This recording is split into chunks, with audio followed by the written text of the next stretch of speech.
Streaming live on YouTube வந்துருச்சுங்களா?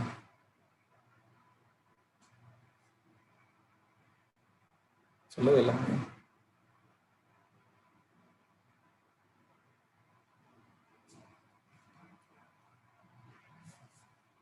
எல்லாருக்கும் வணக்கம். நான் ஹீலர் தியாகராஜன்.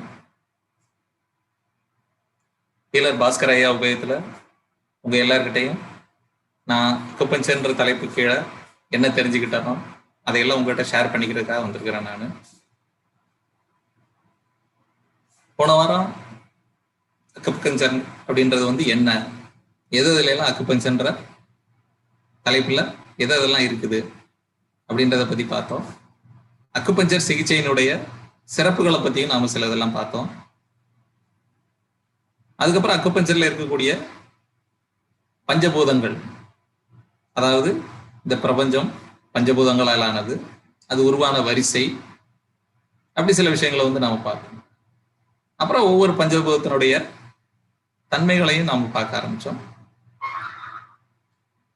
அதுல உயிர்கள் உண்டான தோன்றிய உயிரை உருவாக்கிய பஞ்சபூதமான நீரை பத்தி முதல்ல பார்த்தோம். அப்புறம் உயிர்களுக்கு ஆற்றல் வழங்கிய ஆகாய மூலகத்தை பத்தியும் கொஞ்சம் பார்த்தோம்.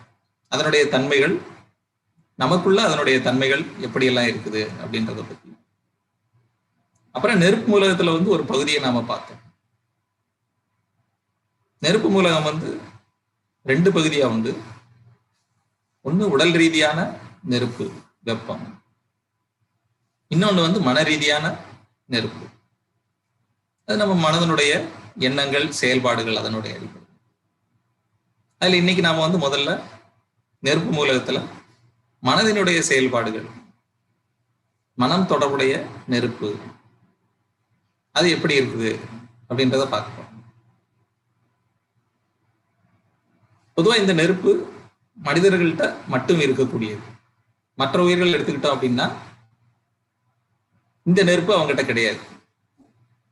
இந்த நெருப்பு நம்முடைய எண்ணம், செயல், இதை எல்லாத்தையும் பிரதிபலிக்கக்கூடியதா இருக்குது. மற்ற உயிரினங்கள்ட்ட இருந்து நம்மளை வேறுபடுத்தி காட்டக்கூடியதாகவும் இருக்குது. அதே நேரத்துல நமக்குள்ள இருக்கக்கூடிய வேறுபாடுகளையும் அதிகப்படுத்தி காட்டக்கூடியதாகவும் இருக்கு, எல்லா வகையிலையும். ஸோ அந்த நெருப்பினுடைய சிறப்புகள் என்ன, அது என்னெல்லாம் செய்யும் அப்படின்னு நம்ம இன்னைக்கு பார்க்கலாம். இந்த நெருப்பு நமக்கு தோன்ற எண்ணங்கள், அதனோட அடிப்படையில் இந்த மனதில் இருக்கக்கூடிய நெருப்புக்கு அப்படின்னு பாத்தீங்கன்னா அதனுடைய வெப்பம் எல்லையில்லாத வெப்பம். இந்த மனதினுடைய நெருப்பு அப்படின்னு சொல்லக்கூடியது பாத்தீங்கன்னா மற்ற எல்லா பஞ்சபூதங்களையும் அடக்கி ஆளக்கூடிய, கட்டி ஆளக்கூடிய ஒரு மகாராஜா, அந்த அளவுக்கான ஆற்றல். அதனுடைய ஆணையிடும் திறன் அப்படின்னு பாத்தீங்கன்னா எக்கச்சக்கமானது. நம்ம மனதால ஒரு விஷயத்த நினைச்சோம் அப்படின்னா மற்ற எல்லா பஞ்சபூதங்களும் அதற்கு அடிபணிஞ்சு சேவை செய்யும். அது என்ன நினைக்குதோ, என்ன செய்யணும்னு சொல்லுதோ, அதுகிட்ட இருந்து வர்ற உத்தரவு மற்ற எல்லா பஞ்சபூதங்களும் ஏற்று நடக்கும். பொதுவாக நம்ம சொல்றது அப்படின்னா நமக்கு தெரிஞ்ச நம்ம சினிமாக்கள்ல பார்த்துப்போம். இந்த ஹீரோக்கள் எவ்வளவோ அடிபட்டு விழுந்திருந்தாலும், செஞ்சிருந்தாலும், உயிர் போற நிலைமையில இருந்தாலும், அந்த நிலைமையிலையும் அவங்களுக்கு திடீர்னு ஒரு வேகம் வரும். அவங்களுக்கு ரொம்ப நெருங்கியவங்களுக்கு ஏதோ ஒரு ஆபத்து அப்படின்னா அப்போ ஒரு வேகம் வரும். உயிர் போய்கிட்டு இருக்கிற உயிர் திரும்பி உள்ளவங்க, ஆற்றலே இல்லாம கீழே விழுந்து கிடந்தவங்க, அவங்களுக்குள்ள பெரிய ஆற்றல் உள்ள வந்துடும். எல்லாமே அதுக்கப்புறம் அவங்க இதுவரைக்கும் செய்யாத பலவித வேலைகளை அப்புறமா செய்வாங்க.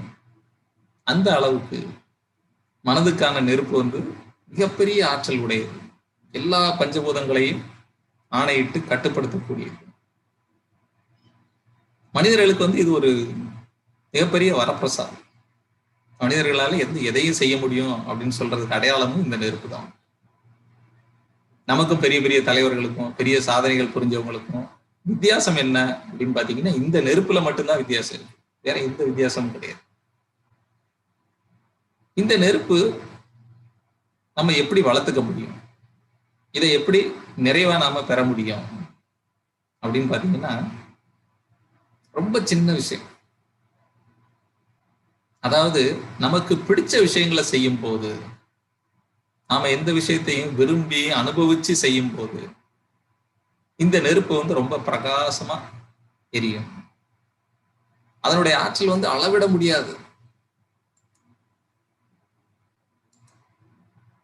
அந்த ஆற்றல் பாத்தீங்கன்னா, உங்களுக்கு எக்கச்சக்கமான ஆற்றலை எல்லா பஞ்சபூதங்களையும் கொண்டு வரக்கூடிய, செய்யக்கூடிய அப்படின்னு நிறைய விஷயங்களை கொடுக்கும்.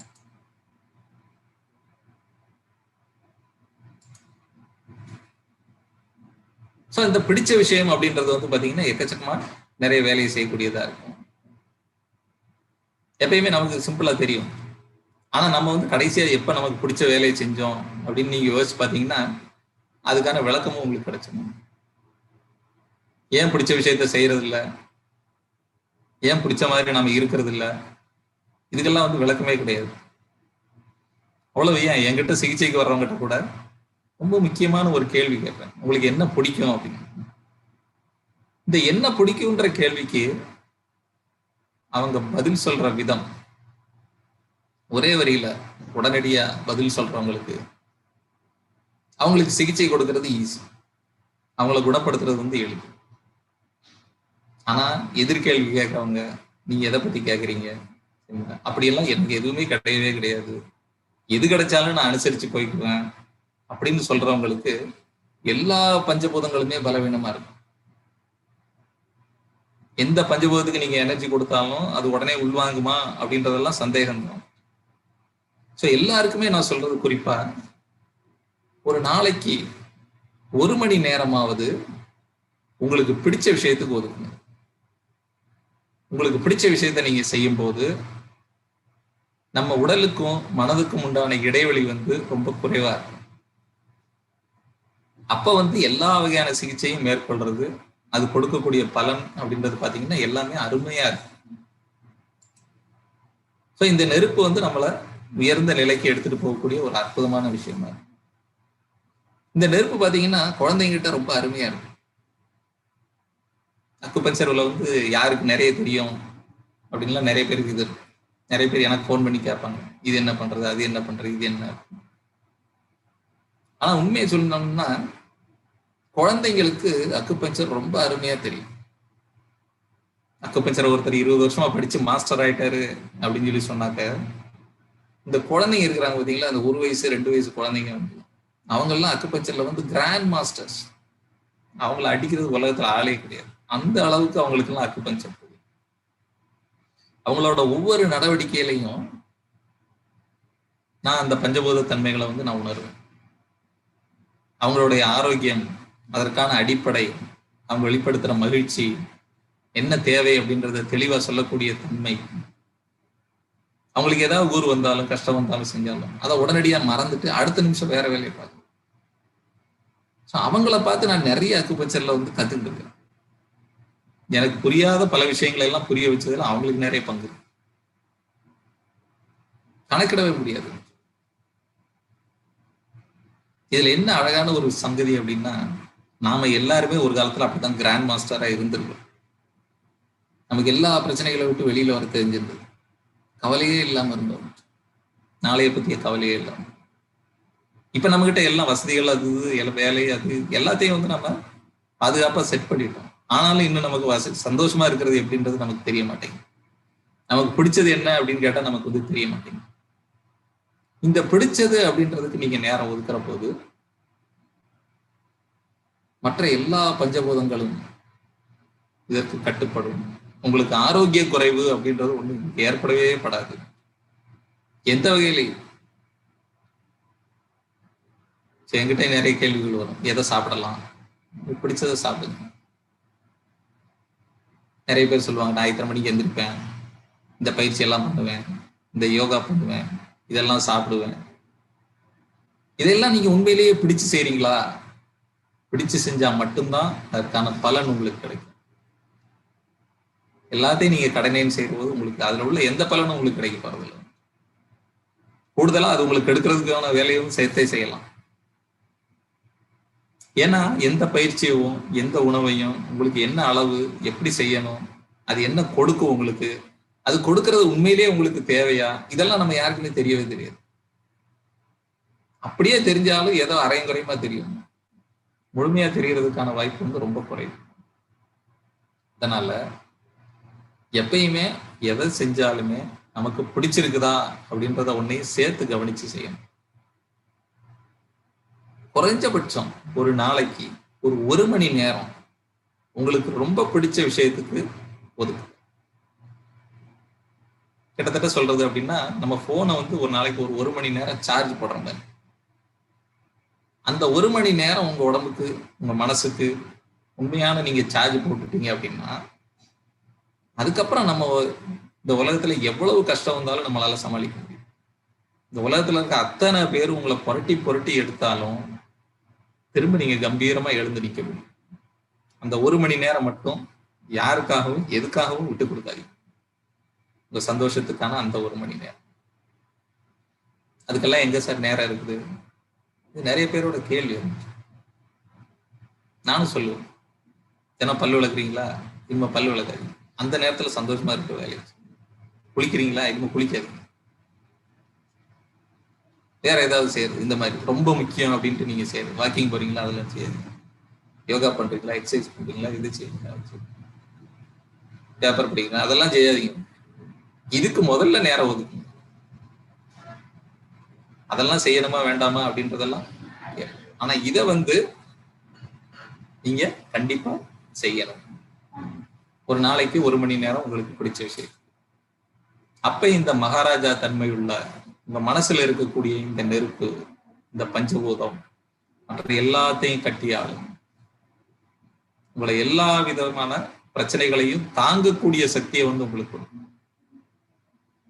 எல்லாருமே அதுதான் நினைக்கிறோம்.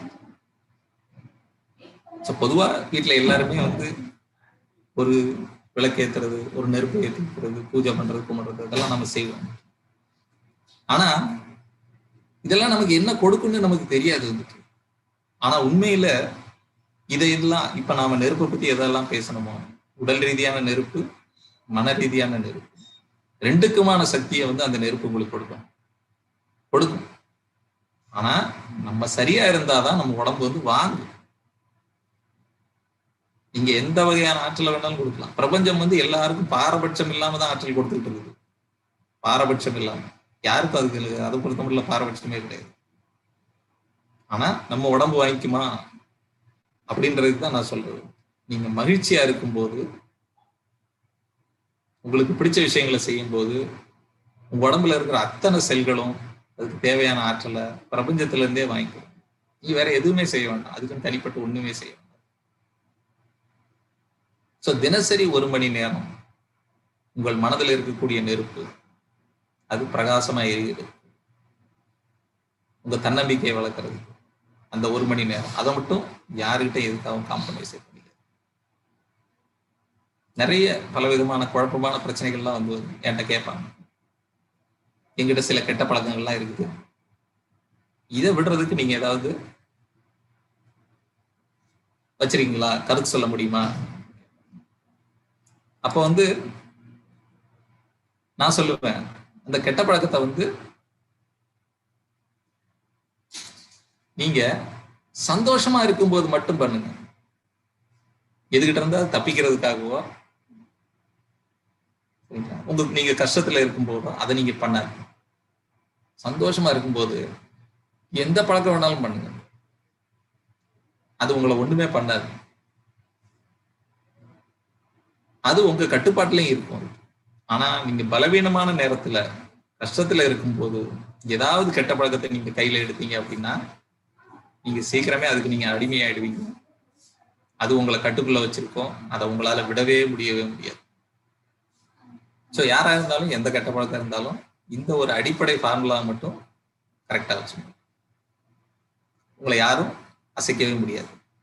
சரியா? அடுத்து நாம வந்து நிலம் சம்பந்தமான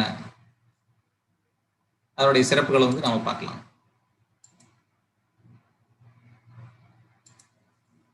நிலம் அப்படின்றது நம்ம கட்டுப்பாட்டுல இருக்கக்கூடிய ஒரு பஞ்சம். நம்ம உடம்புல இருக்கிற அத்தனை பிரச்சனைகளுக்கும் காரணம் அப்படின்னு பாத்தீங்கன்னா நிலம் மட்டுமா தான் இருக்கும்.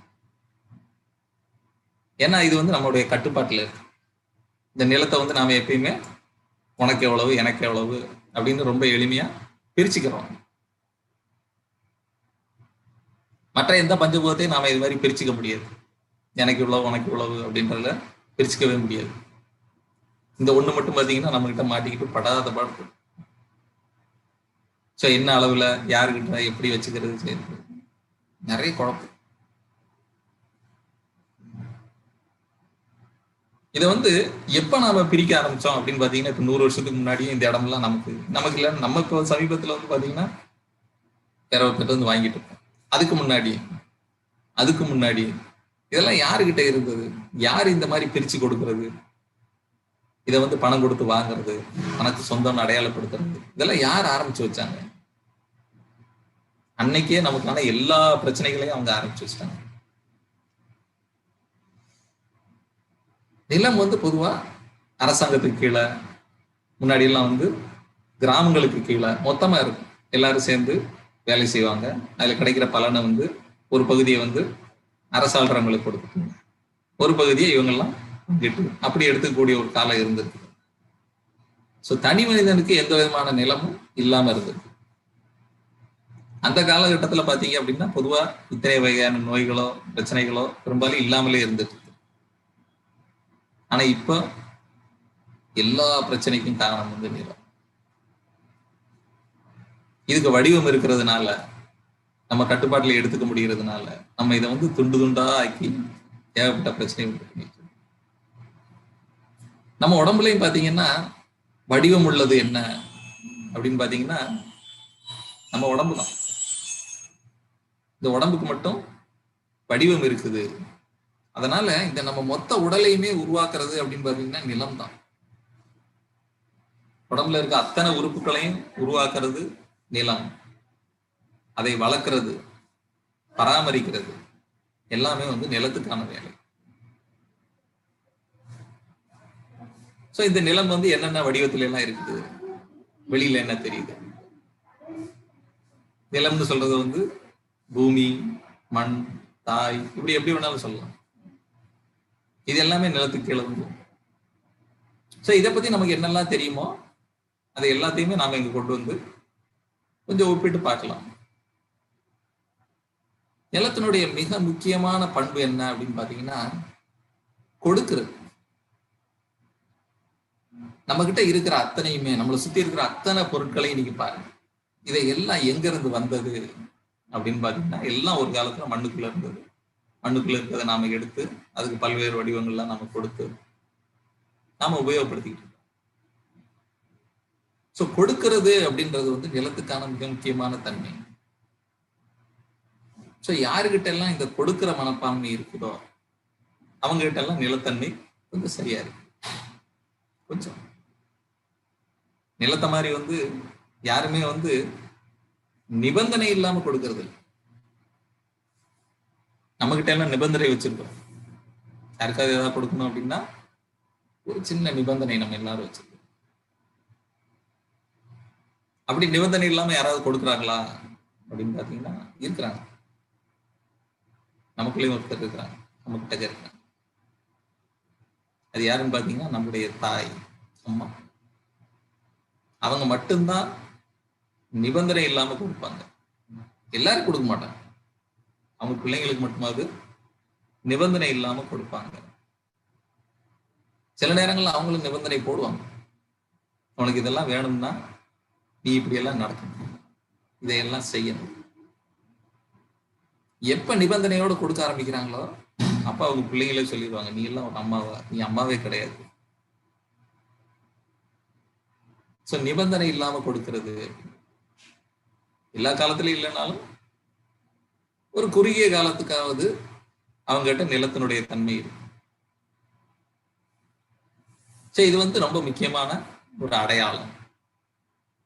சோ நம்மளும் வந்து நிலம் தொடர்பான பிரச்சனைகள் தீரணும் அப்படின்னா, நம்முடைய உடல் தொடர்பான பிரச்சனைகள் தீரணும் அப்படின்னாக்க உடல் வந்து பிரச்சனை இல்லாம இருக்கணும் அப்படின்னு நாம நினைச்சா அப்பப்ப கொஞ்சம் நிபந்தனை இல்லாம ஏதாவது கொடுக்கறத வந்து உண்டாக்கிக்கணும்.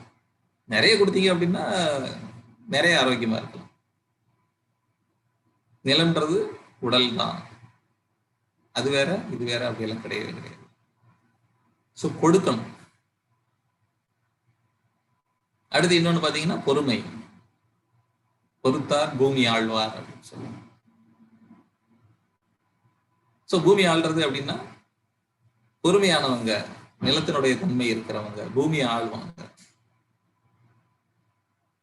ஸோ பூமி ஆள்றவங்களுக்கு எல்லாம் நிலத்தினுடைய தன்மை இருக்குமா அப்படின்னா அதுக்கு இன்னொரு குறிப்பு இருக்கு.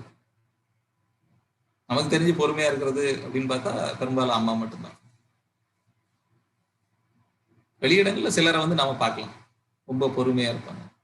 எல்லாத்துக்கும் ஒரு காலம் வரும், நமக்கு ஒரு காலம் வரும். ஸோ அவங்ககிட்ட எல்லாம் பார்த்தீங்கன்னா உடல் தொடர்பான பிரச்சனைகள் ரொம்ப குறைவா இருக்கும். ஏதாவது பிரச்சனைகள் இருந்தாலுமே அப்படி இருக்கிற போது அதுங்கெல்லாம் சீக்கிரம் சரியாம ஆயிடும். ஸோ பொறுமை வந்து அதுக்கு ரொம்ப முக்கியமான ஒரு விஷயம். ஸோ இன்னும் கூட நிறைய விஷயங்கள் இருக்கு. அதாவது நிலத்தினுடைய அடுத்ததை நம்ம பார்த்தோம் அப்படின்னாக்கா அது நமக்கு சிலதெல்லாம் புரியும். இப்ப அம்மா அப்படின்னு ஒரு உதாரணம் சொன்னோம். அம்மாவுக்கு வந்து எப்பயுமே நிலத்தினுடைய தன்மை நிறைய உண்டு. ஸோ அந்த தன்மை கெடும்போது இப்பெல்லாம் நிறைய பேர் வந்து அம்மா பொசிஷனுக்கு வந்த பிறகு, அம்மான்ற அந்த நிலைக்கு வந்த பிறகு அவங்க உடல் பார்த்தீங்கன்னா தாறுமாறா கெட்டு போயிடும்.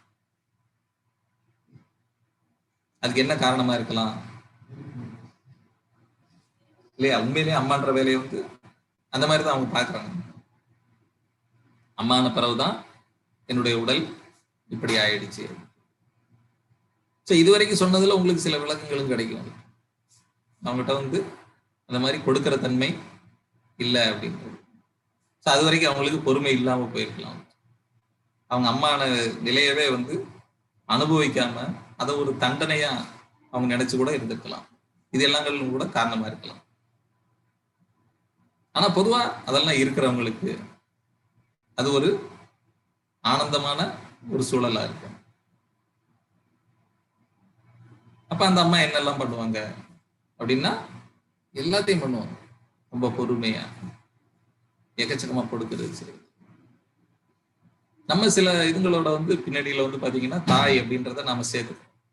தாய் மண், தாய் மொழி, தாய் நாடு.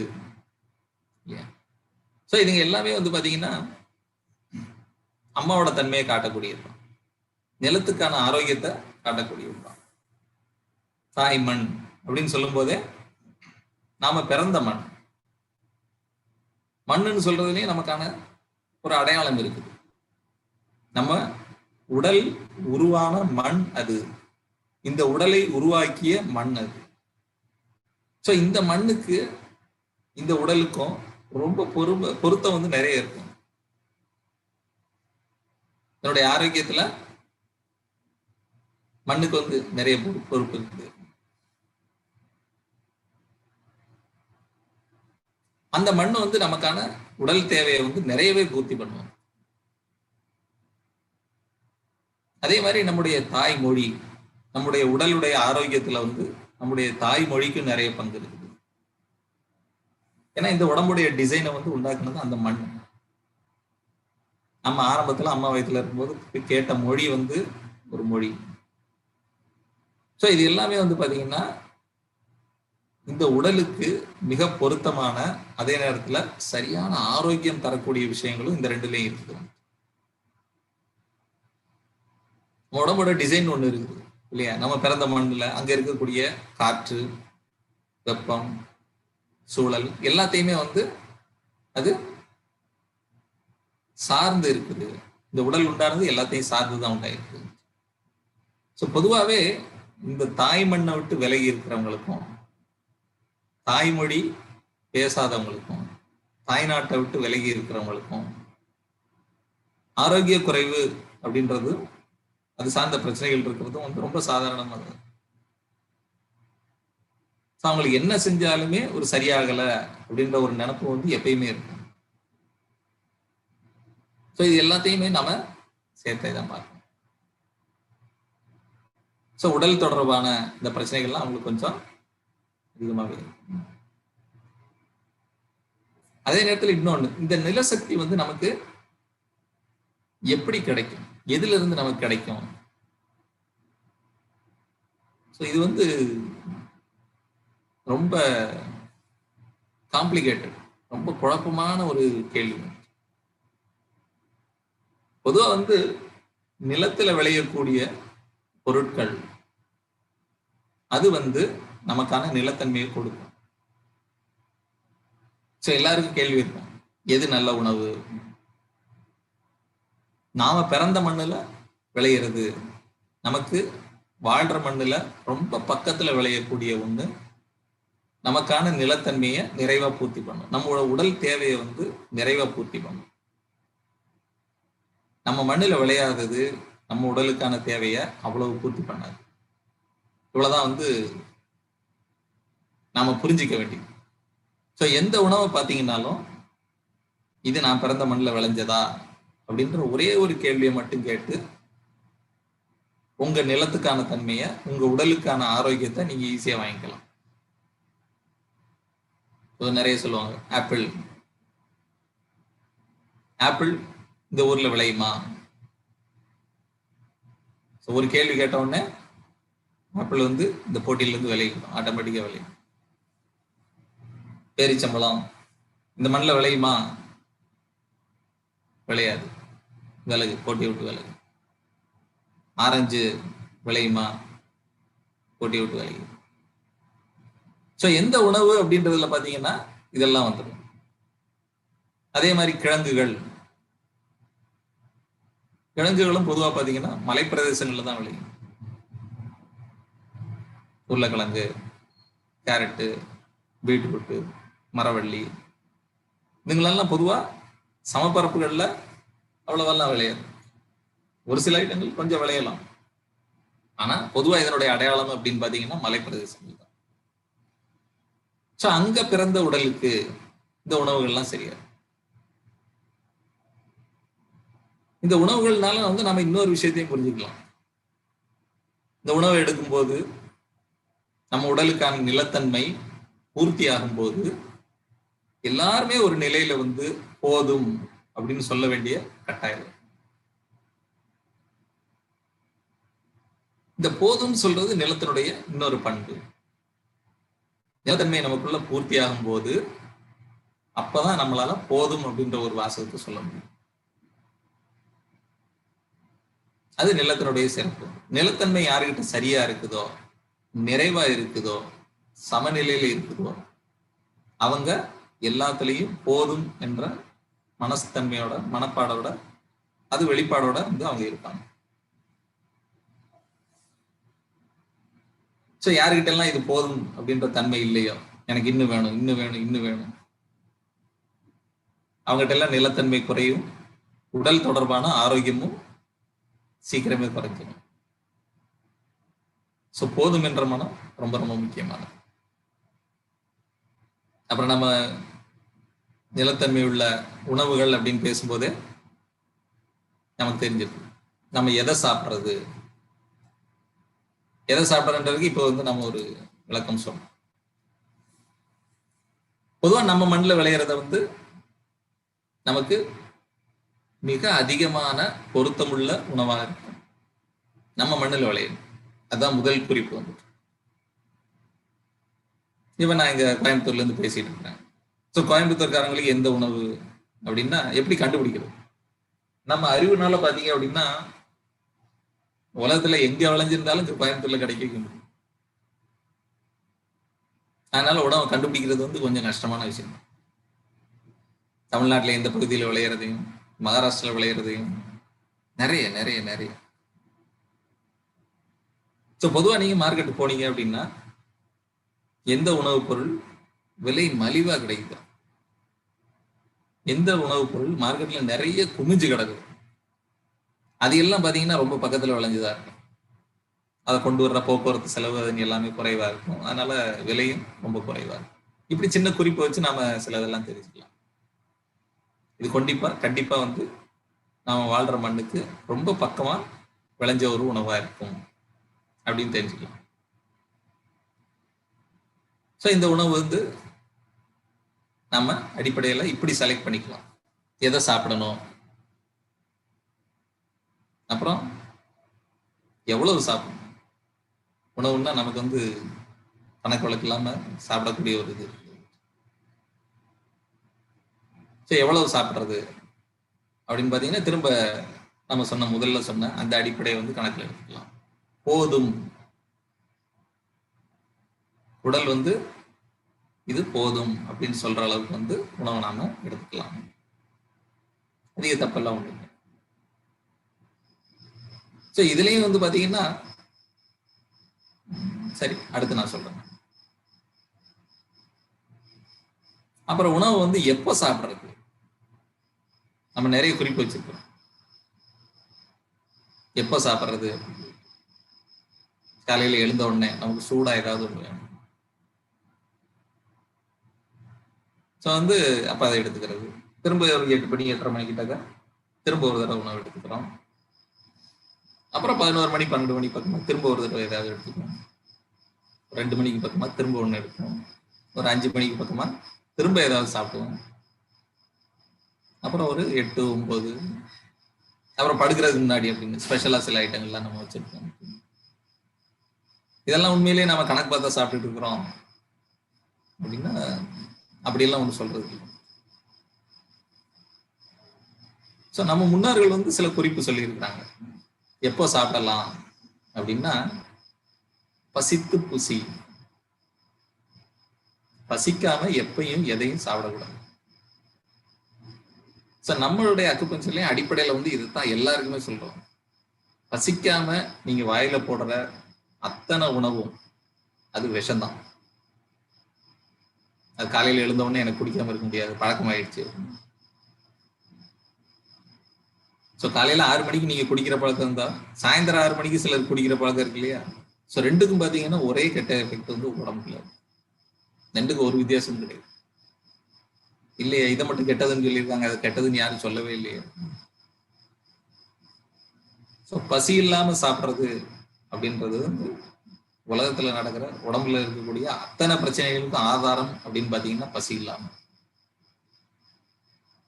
ஸோ கண்டிப்பாக நிலசக்தி குறையுது அப்படின்னு உடல் உணர்த்தாம கண்டிப்பா சாப்பிடக்கூடாது. நம்ம திருவள்ளுவர் வந்து ஒரு சின்ன ஒரு குறள் சொல்லியிருக்காரு. என்னன்னா, செவிக்கு உணவில்லாத போது சிறிது வயிற்றுக்கும் ஈயப்படும். நம்ம எல்லாம் இந்த செவிக்கு உணவு இல்லாத போது அப்படின்னு இந்த வயிற்றுக்கும், அப்புறம் கடைசியா ஒரு வார்த்தை சொல்லியிருக்காரு பார்த்தீங்களா, ஈயப்படும் அப்படின்னு. இந்த ஈயப்படும்னா என்ன அர்த்தம்? நமக்கு தோணலாம், ஈயதெல்லாம் கொடுக்கறது. அப்ப கொடுக்கறதுன்னா என்ன அர்த்தம்? தமிழ்ல வந்து 3 அழகான வார்த்தைகள் இருக்கு. கொடு, தா, ஈ.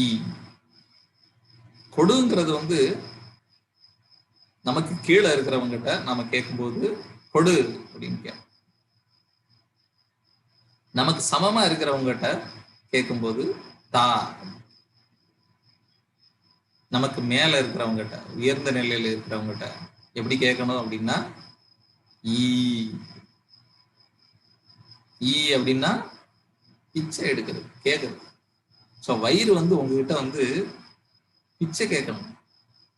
ஐயா சாமி ஏதாவது போடு அப்படின்னு கேட்கணும், கெஞ்சணும். உங்ககிட்ட கெஞ்சின பிறகுதான் கொடுக்கணும். இதுதான் முதல் கண்டிஷன். அது கெஞ்சாம நீங்க கொடுத்தீங்க அப்படின்னா அந்த உணவு அது மதிக்காது. அடுத்து கிடைக்கிற நல்ல உணவையும் அது மதிக்காது. ஸோ அது கெஞ்சணும், ஏதாவது கொடுங்க அப்படின்னு கேட்கணும், கெஞ்சணும், ஈ அப்படின்னு கேட்கணும். இப்ப யாராவது நம்ம கிட்ட வந்து ஈ அப்படின்னு ஒரு பிச்சை கேட்கறாங்க, ஐயா ஒரு 10 ரூபா கொடுங்க அப்படின்னு. நம்ம உடனே என்ன பண்ணுவோம், இந்த 100 ரூபாய் வச்சுக்கோ. அப்படிதான் கொடுக்குமா நம்ம? கவனிச்சிங்கன்னா இல்லை. ஒரு 2 ரூபாய் கொடுப்போம், அதிகபட்சம் ஒரு 5 ரூபா போதும் வச்சுக்கோங்க. ஸோ நாம வந்து வயிறுக்கும் அப்படிதான் கொடுக்கணும். அது அப்படின்னு கேட்டு இதை கொண்டா அதை கொண்டா அப்படிலாம் கொடுக்கக்கூடாது. இதா போதும் கொஞ்சம் வச்சுக்கோங்க, அப்புறம் பார்க்கலாம். ஸோ அப்படி கொடுக்கறதுனா வந்து அந்த உணவுக்கான உண்மையான மரியாதையை வந்து வயிறு கொடுக்கும். நீங்க சாப்பிட்ற உணவுக்கான உண்மையான மரியாதை வந்து அப்பதான் இருக்கும், கிடைக்கும். அப்படி இல்லைன்னா அதுக்கு சரியான மரியாதை கிடைக்காது, அந்த உணவு முழுமையா ஜீரணமாகாது. ஸோ உணவு வந்து கேட்ட பிறகுதான், உடல்ல நிலத்தன்மை அதனுடைய அளவு குறைஞ்ச பிறகு. அப்படி இருந்தா உடல் தொடர்பான எந்த பிரச்சனையும் இல்லாம நீங்க வாழ்நாள் பூரா இருக்கலாம். பசிக்காம நான் எதையும் வாயில போட மாட்டேன், எதையும். கொஞ்சோண்டு இதை டேஸ்ட் பண்ணு, கொஞ்சோண்டு அதை பாரு, இதை ஒண்ணு குடிச்சா ஒன்னும் ஆகாது, இது லிக்விட் தானே, இது அது தானே, அதை கதையெல்லாம் செல்லாது. எதுவாக இருந்தாலும் வயிறு கெஞ்சின பிறகுதான், சந்தேகமே கிடையாது. கெஞ்சின பிறகு கொடுக்கும்போது கொடுங்க, என்னென்ன கொடுக்கணும்னு தோணுதா கொடுங்க. எதெல்லாம் வந்து அதை ரசிக்குதோ. அடுத்த முக்கியமான பாயிண்ட் வந்து இதுதான். எதை சாப்பிடுறதுன்னு பார்த்துட்டோம், எப்போ சாப்பிட்றதுன்னு பார்த்துட்டோம், எவ்வளவு சாப்பிட்றது. வயிறு போதுன்னு சொல்ற அளவுக்கு பொதுவாக சாப்பிடலாம் வந்துட்டு. அப்புறம் எப்படி சாப்பிட்றது, அது இன்னொரு ரொம்ப முக்கியமான விஷயம். எப்படி சாப்பிட்றது? ஸோ உணவுல இருந்து கிடைக்கக்கூடிய, நமக்கு கிடைக்கக்கூடிய அத்தனை சத்துக்களும் அப்படின்னு பாத்தீங்கன்னா ருசியோட அடிப்படையில கிடைக்கக்கூடிய அந்த உணவுடைய ருசி. எதை நீங்க சாப்பிட்றதா இருந்தாலும் ருசிச்சு சாப்பிடணும். ருசி உடலுக்கு தேவையான அத்தனை ஆரோக்கியமும் நம்ம வந்து ருசி, சுவைகள் அப்படின்னு வச்சிருக்கோம், அறுசுவைகள் அப்படின்னு வச்சிருக்கோம். எல்லாரும் சொல்லுவாங்க உணவு அப்படின்னா அறுசுவை இருக்கணும். அறுசுவை இருந்தா அதுக்கு என்ன பேர் தெரியுங்களா? அதுக்கு பேர் விருந்து. விருந்துக்கு வந்து இன்னொரு வருது, இன்னொருத்தவங்க சொல்லி வச்சிருக்கிறாங்க, விருந்தும் மருந்தும் 3 நாள். இது வாரத்துக்கு 3 நாள் கிடையாது, மாசத்துக்கு 3 நாள் கிடையாது, வருஷத்துக்கு 3 நாள். அறுசுவையும் கலந்த உணவு வருஷத்துக்கு 3 நாள் கொடுத்தா போதும், உடல் அதனுடைய தேவைகளை முழுமையா பூர்த்தி பண்ணிக்கும். அதை தாண்டி நம்ம கொடுக்கிறோம் அப்படின்னா உடலை கெடுக்கிற வேலையை தான் அதையும் பண்றோம். சோ சுவைக்கு அதிக முக்கியத்துவம் கொடுக்க வேண்டியது. எதை சாப்பிட்றதா இருந்தாலும் நல்லா சுவைத்து சாப்பிடுங்க, கிடைக்கிறத சாப்பிடுங்க, உங்களுக்கு பிடிச்சதை சாப்பிடுங்க, ஆனா நல்லா சுவைத்து சாப்பிடுங்க. சுவைத்து சாப்பிட்றதுல என்னெல்லாம் நமக்கு பலன்கள் இருக்கு அப்படின்னு பாத்தீங்கன்னா ஒரு 3-4 வகை இருக்கு. ஒண்ணு வந்து வாயில போட்டு நீங்க சுவைக்கும் போது இந்த சுவை, இந்த உணவோட தன்மையை வந்து ஆராய்ச்சி பண்ணும் ஃபர்ஸ்ட். இது என்ன மாதிரியான உணவு உள்ள போகுது அப்படின்னு. அதனால வயிறு வந்து அதுக்கு ஏத்த மாதிரியான ஜீரண நீர்களை வந்து சுரக்கும். எல்லா உணவுக்கும் வயிறு ஒரே மாதிரி எல்லாம் ஜீரண நீர் வந்து சுரக்காது. நீங்க பழம் சாப்பிட்டீங்கன்னா அதுக்கு ஒரு மாதிரி சுரக்கும், இட்லி பொங்கல் இதெல்லாம் சாப்பிட்டீங்கன்னா அதுக்கு ஒரு மாதிரி சுரக்கும்.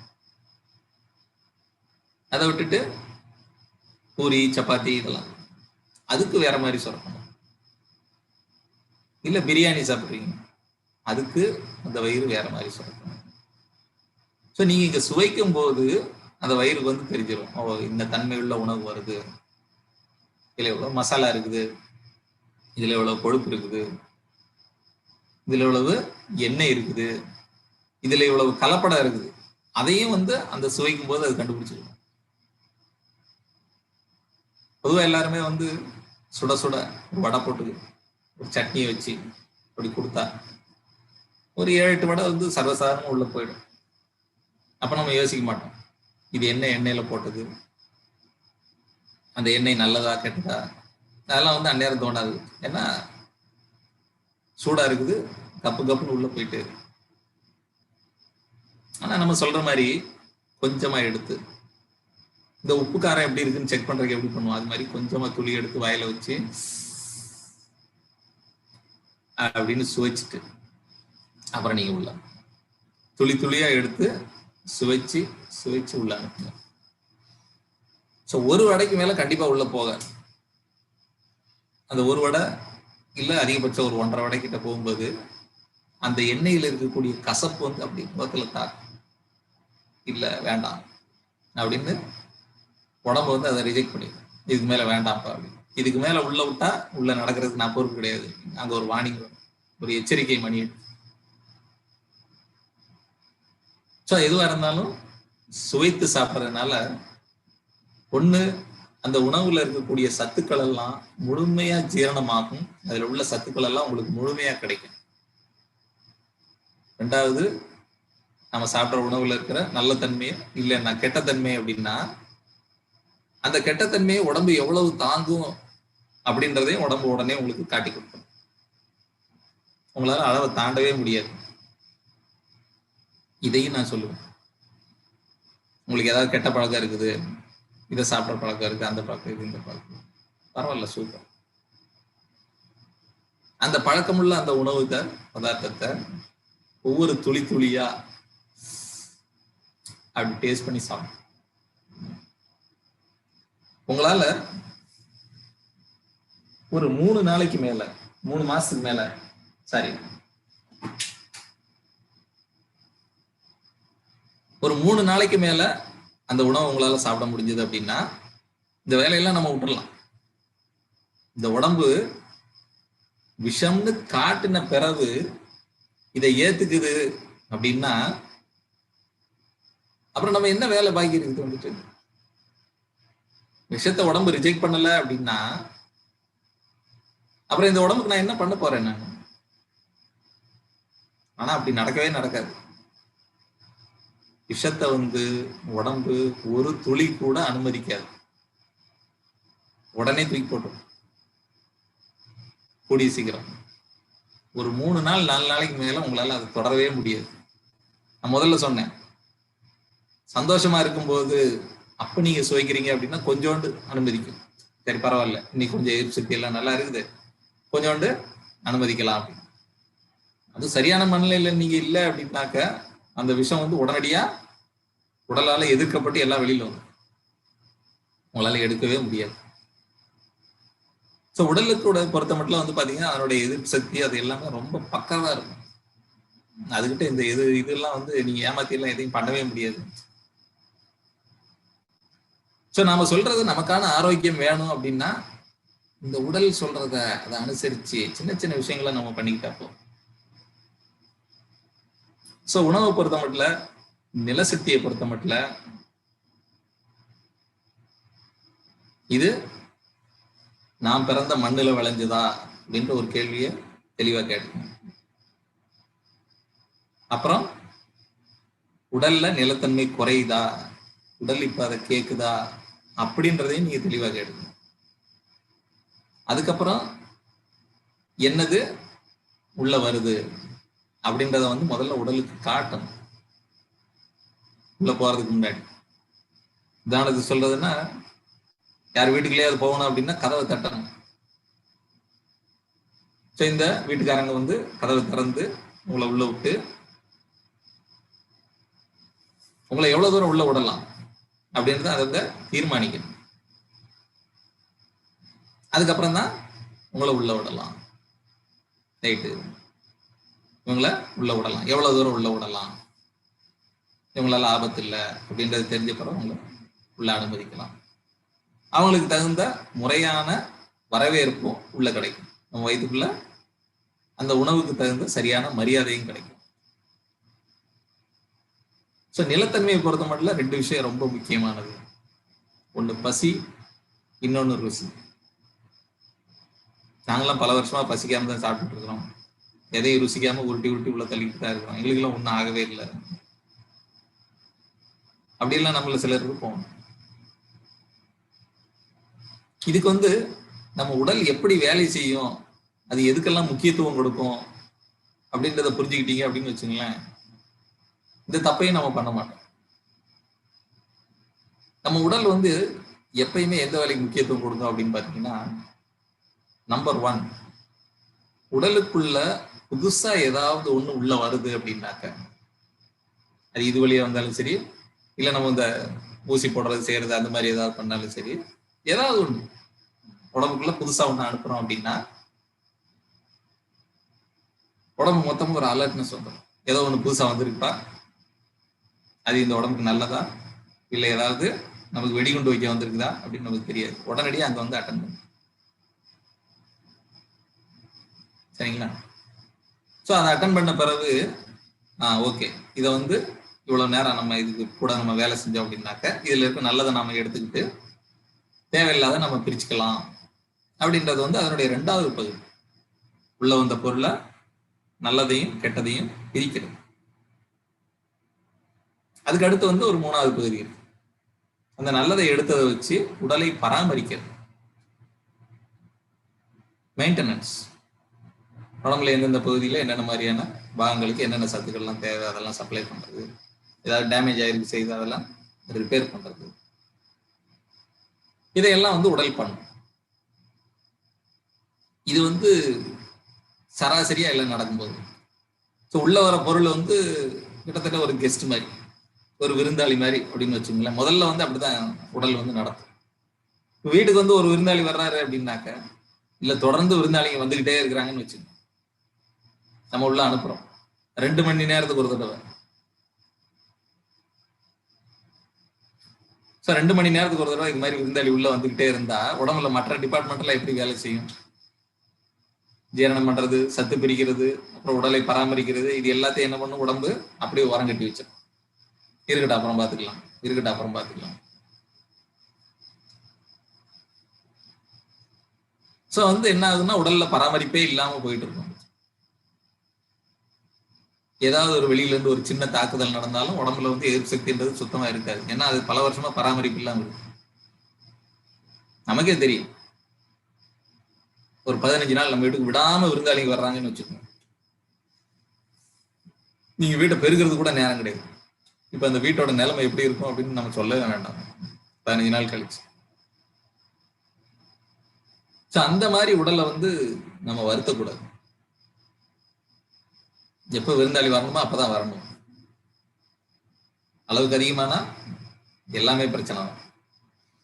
இதை பத்தி எல்லாம் சொன்ன நம்ம முன்னோர்கள் வந்து எதை சாப்பிடணும் அப்படின்றத வந்து அது சொல்லவே இல்லை. நீங்க பசிக்கும் போது எது வேணாலும் சாப்பிட்டுக்கலாம், அதுல உங்களுக்கு அதிக கெடுதல்லாம் ஒண்ணும் கிடையாது. பசி இல்லாம நீங்க எதை சாப்பிட்டாலும் அது கெடுதல். பசித்து புசி நொறுங்க தின்றால் 100 வயது, இவ்வளவுதான் சொல்லப்பட்டிருக்கு. நெருங்க அப்படின்னா நொறுங்கன்னா மெல்லலாம் அதெல்லாம் இல்லை, சுவைத்து ருசிச்சு. நீங்க ஒரு பானம் குடிக்கிறீங்க அப்படின்னா இதை எப்படி மெல்றது? அதையும் துளி எடுத்து வாயில வச்சு, இதை கூட நான் குழந்தைங்கிட்ட தான் கத்துக்கிட்டு இருக்கேன். குழந்தைங்களுக்கு ரொம்ப பிடிச்ச ஐட்டத்தை வந்து சாப்பிட கொடுத்தீங்கன்னு வச்சுங்களேன், எப்படி சாப்பிடுவாங்க? அப்படி தொட்டு அப்படி சொல்றோம். நாமளும் அதை பார்த்து கத்துக்கலாம். நிலத்தன்மை சரியானபடி உடம்பு கிடைக்க வைக்கிறதுக்கு, உடலுக்கான ஆரோக்கியம் கிடைக்க வைக்கணும் அப்படின்னா இதுதான் ரொம்ப எளிய வழி. ஒரு துளி கூட எக்ஸ்ட்ரா போயிடக்கூடாது. கடவுளே வந்து உங்ககிட்ட வந்து இந்த அமிர்தம் சாப்பிடு அப்படின்னு கொடுத்தாலும் அப்படி ஓரமா வை, எனக்கு பசி வந்தபோது நான் சாப்பிடு, இப்ப கிடையாது. தெளிவா சொல்லு. பசி வந்த பிறகு நீங்க விஷம் சாப்பிடலாம், இல்ல தேவைப்பட்டா ஒரு கை மண்ணெல்லி சாப்பிட்டுக்கலாம். உடம்பு அதுல இருந்து அதுக்கு தேவையானது எல்லாத்தையும் அதுவே தயார் பண்ணிக்கும். நீங்க எதுவும் அதுக்கு தனித்தனியா பாத்திரம்லாம் கொடுக்க வேண்டாம். இதுல விட்டமின்ஸ் இருக்கு, இதுல மினரல்ஸ் இருக்கு, இதுல புரோட்டீன் இருக்கு, இதுல கார்போஹைட்ரேட் இருக்கு, ஃபேட் இருக்கு, அதெல்லாம் ஒண்ணு அதுக்கு வேண்டாம். அதுக்கு என்ன தேவையோ அதை அதால தயார் பண்ணிக்க முடியும்.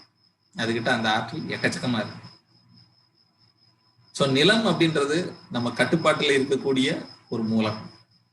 பொதுவாகவே இந்த நிலத்தினாலதான் பக்கத்து வீட்டுல ஆரம்பிச்சு பக்கத்து நாடு வரைக்கும் நிறைய தகராறு, எல்லை தகராறு. என்ன செய்யணும் அப்படின்னா ஒரு துளி கூட நம்ம எல்லையை வந்து நம்ம மீறக்கூடாது. மாறினா உலகத்துல எந்த சக்தியாலையும் நம்மளை காப்பாற்ற முடியாது. நமக்கு உதவி செய்யவே முடியாது. நமக்கு ஆரோக்கியம்ன்ற ஒரு விஷயத்த யாராலையும் தர முடியாது. நிலன்ற இந்த ஒரு விஷயத்த மட்டும் கரெக்டா வச்சுக்கிட்டு நீங்க வாழ்நாள் பூரா கடவுள் உங்களுக்கு 100 வயது கொடுத்திருக்கிறாருன்னா அந்த கடைசி நொடி வரைக்கும் முழுமையான ஆரோக்கியத்தோட இருக்கலாம்.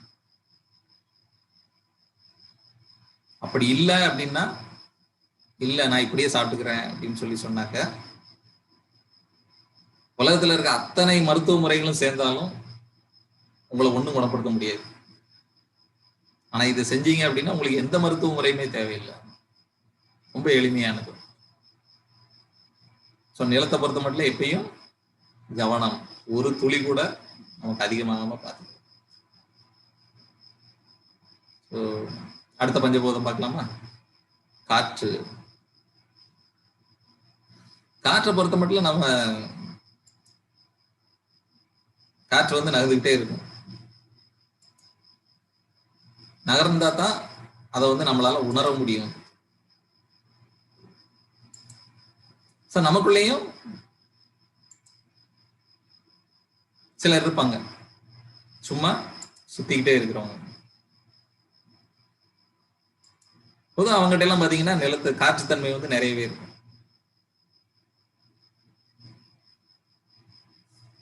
காற்றுத்தன்மைனா என்ன கொடுக்கும் அப்படின்னு பாத்தீங்கன்னா, நம்முடைய உயிர் மூச்சு, நமக்கு உயிர் இருக்குது அப்படின்றத நாம தெரிஞ்சுக்கிறதே வந்து காற்றை வச்சுதான். காற்று உள்ள போய் வெளியில வந்துகிட்டு இருந்தாதான் நம்ம உயிரோட இருக்கிறோம். அது இல்லைன்னா நம்ம உயிரோடவே இல்லை. நமக்கான உயிர் மூச்சு அப்படின்னு பாத்தீங்கன்னா காற்று.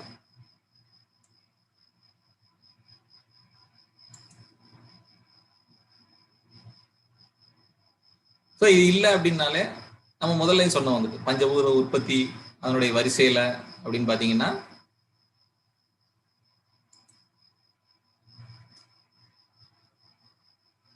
நமக்குள்ள எப்ப காற்று உள்ள போகுதோ அப்பதான் நம்முடைய உடலுக்கான தனிப்பட்ட இயக்கம் வந்து ஆரம்பமாகுது.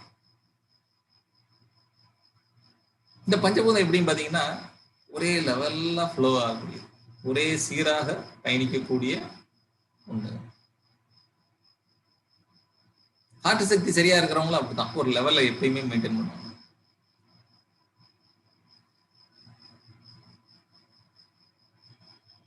காற்றை வந்து நாம எப்படி எடுத்துக்கிறது? காற்றோட தன்மையில வந்து பாத்தீங்கன்னா, காற்று வந்து இப்படி போகும்போது பொதுவா மிக குறைவான எதிர்ப்பு காட்டக்கூடிய, காற்று சக்தி நிறைவா இருக்கிறவங்களும் பொதுவா யாருக்கிட்டையும் எதிர்த்தாகவும் அதிக எதிர்ப்பெல்லாம் காட்ட மாட்டாங்க. அவங்களை பொறுத்த மட்டும் எப்பயும் இந்த எதிர்ப்பு குறைவா இருக்கிறதுனாலேயே வந்து நம்ம காற்றுல பயணிக்கும் போது மிக வேகமா பயணிக்கலாம். நம்ம சாலையிலேயோ ஒரு ரயில்லையோ பயணிக்கும் போது வந்து பாத்தீங்கன்னா நம்முடைய வேகம் வந்து அளவுக்கு உட்பட்டது. ஆனா காற்றுல பயணிக்கும் போது எல்லாத்தையும் விட தாண்டி அதிகமான வேகத்துல நம்மளால பயணிக்க முடியும். ஏன் அப்படின்னு பாத்தீங்கன்னா அந்த காற்று வந்து எப்பயுமே நமக்கான அந்த எதிர்ப்பை வந்து ரொம்ப குறைவா காட்டுறதுனால. அப்பயும் காற்றை வந்து அதிகமா தொந்தரவு பண்ணாம சீரா பயணிக்கிறது அப்படின்னா அது ஏரோடைனமிக் அப்படின்னு சொல்லி ஒரு வடிவத்தை, மீன் மாதிரியான ஒரு வடிவத்துலதான் காற்றுல பயணிக்கக்கூடியதெல்லாம் தயார் பண்ணியிருப்பாங்க. ஸோ ரொம்ப குறைவான எதிர்ப்புல வந்து நீங்க அதிகமான வேகத்துக்கு பயணிக்க முடியும். காற்றுத்தன்மை சரியா இருக்கிறவங்க கிட்டத்தட்ட இது இருக்கு. நம்ம சொல்லுவோம் வந்து காற்றினுடைய வேகம் மனோவேகம், வாயு வேகம் அப்படின்னு சொல்லுவோம். நம்ம கிட்ட இந்த காற்றுக்குன்னே ஒரு தனியா ஒரு கடவுளே இருக்குது. காற்றின் மைந்தன், வாயு மைந்தன் அனுமான். காற்றோட சக்தி வந்து அவர்கிட்ட நிறைய உண்டு. இது என்ன ஒரு பெரிய விஷயம் அப்படின்னா அவரோட சக்தி என்ன அப்படின்னு அவருக்கே தெரியாது. காற்றுத்தன்மை சரியா இருக்கிறவங்களும் அப்படித்தான். அவங்களால எந்த வேலையும் செய்ய முடியும். ஏன்னா அவங்ககிட்ட இருக்கிற பவரே அந்த மாதிரி. அது மட்டும் இல்ல, காற்று வர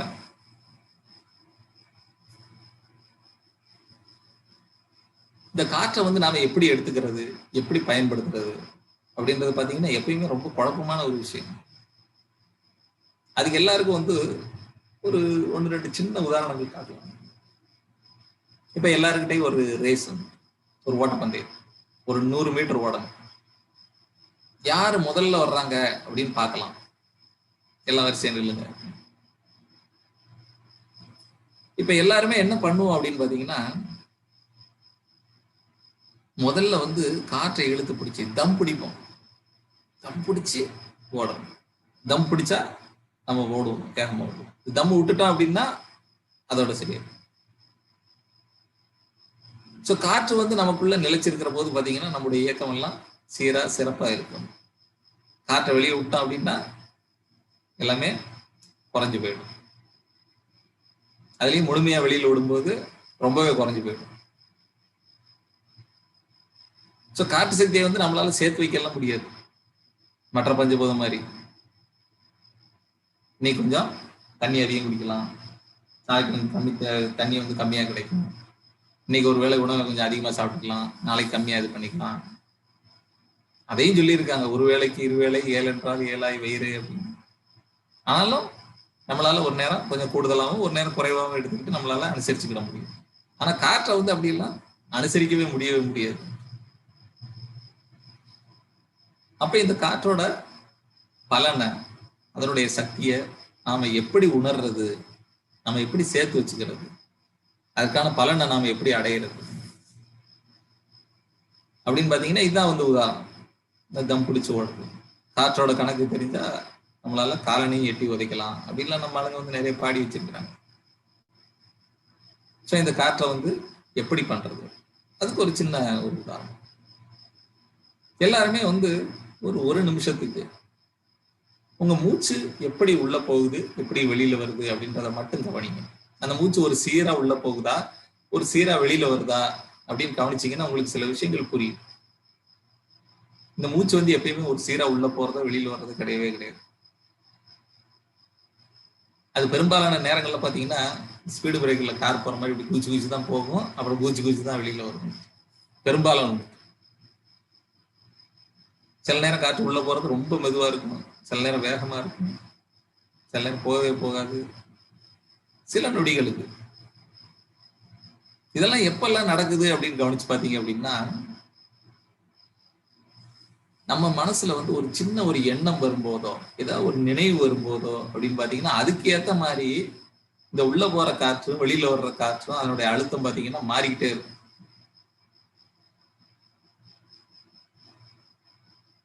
ஸோ இப்படி எல்லாம் மாறக்கூடாது. இப்படி மாறாம வந்து காற்றோட அளவை உங்களால சீரா பராமரிக்க முடிஞ்சதுன்னா உங்களுடைய வேகம் வந்து மிகப்பெரிய வேகமா இருக்கும். எல்லா விஷயத்திலையும்.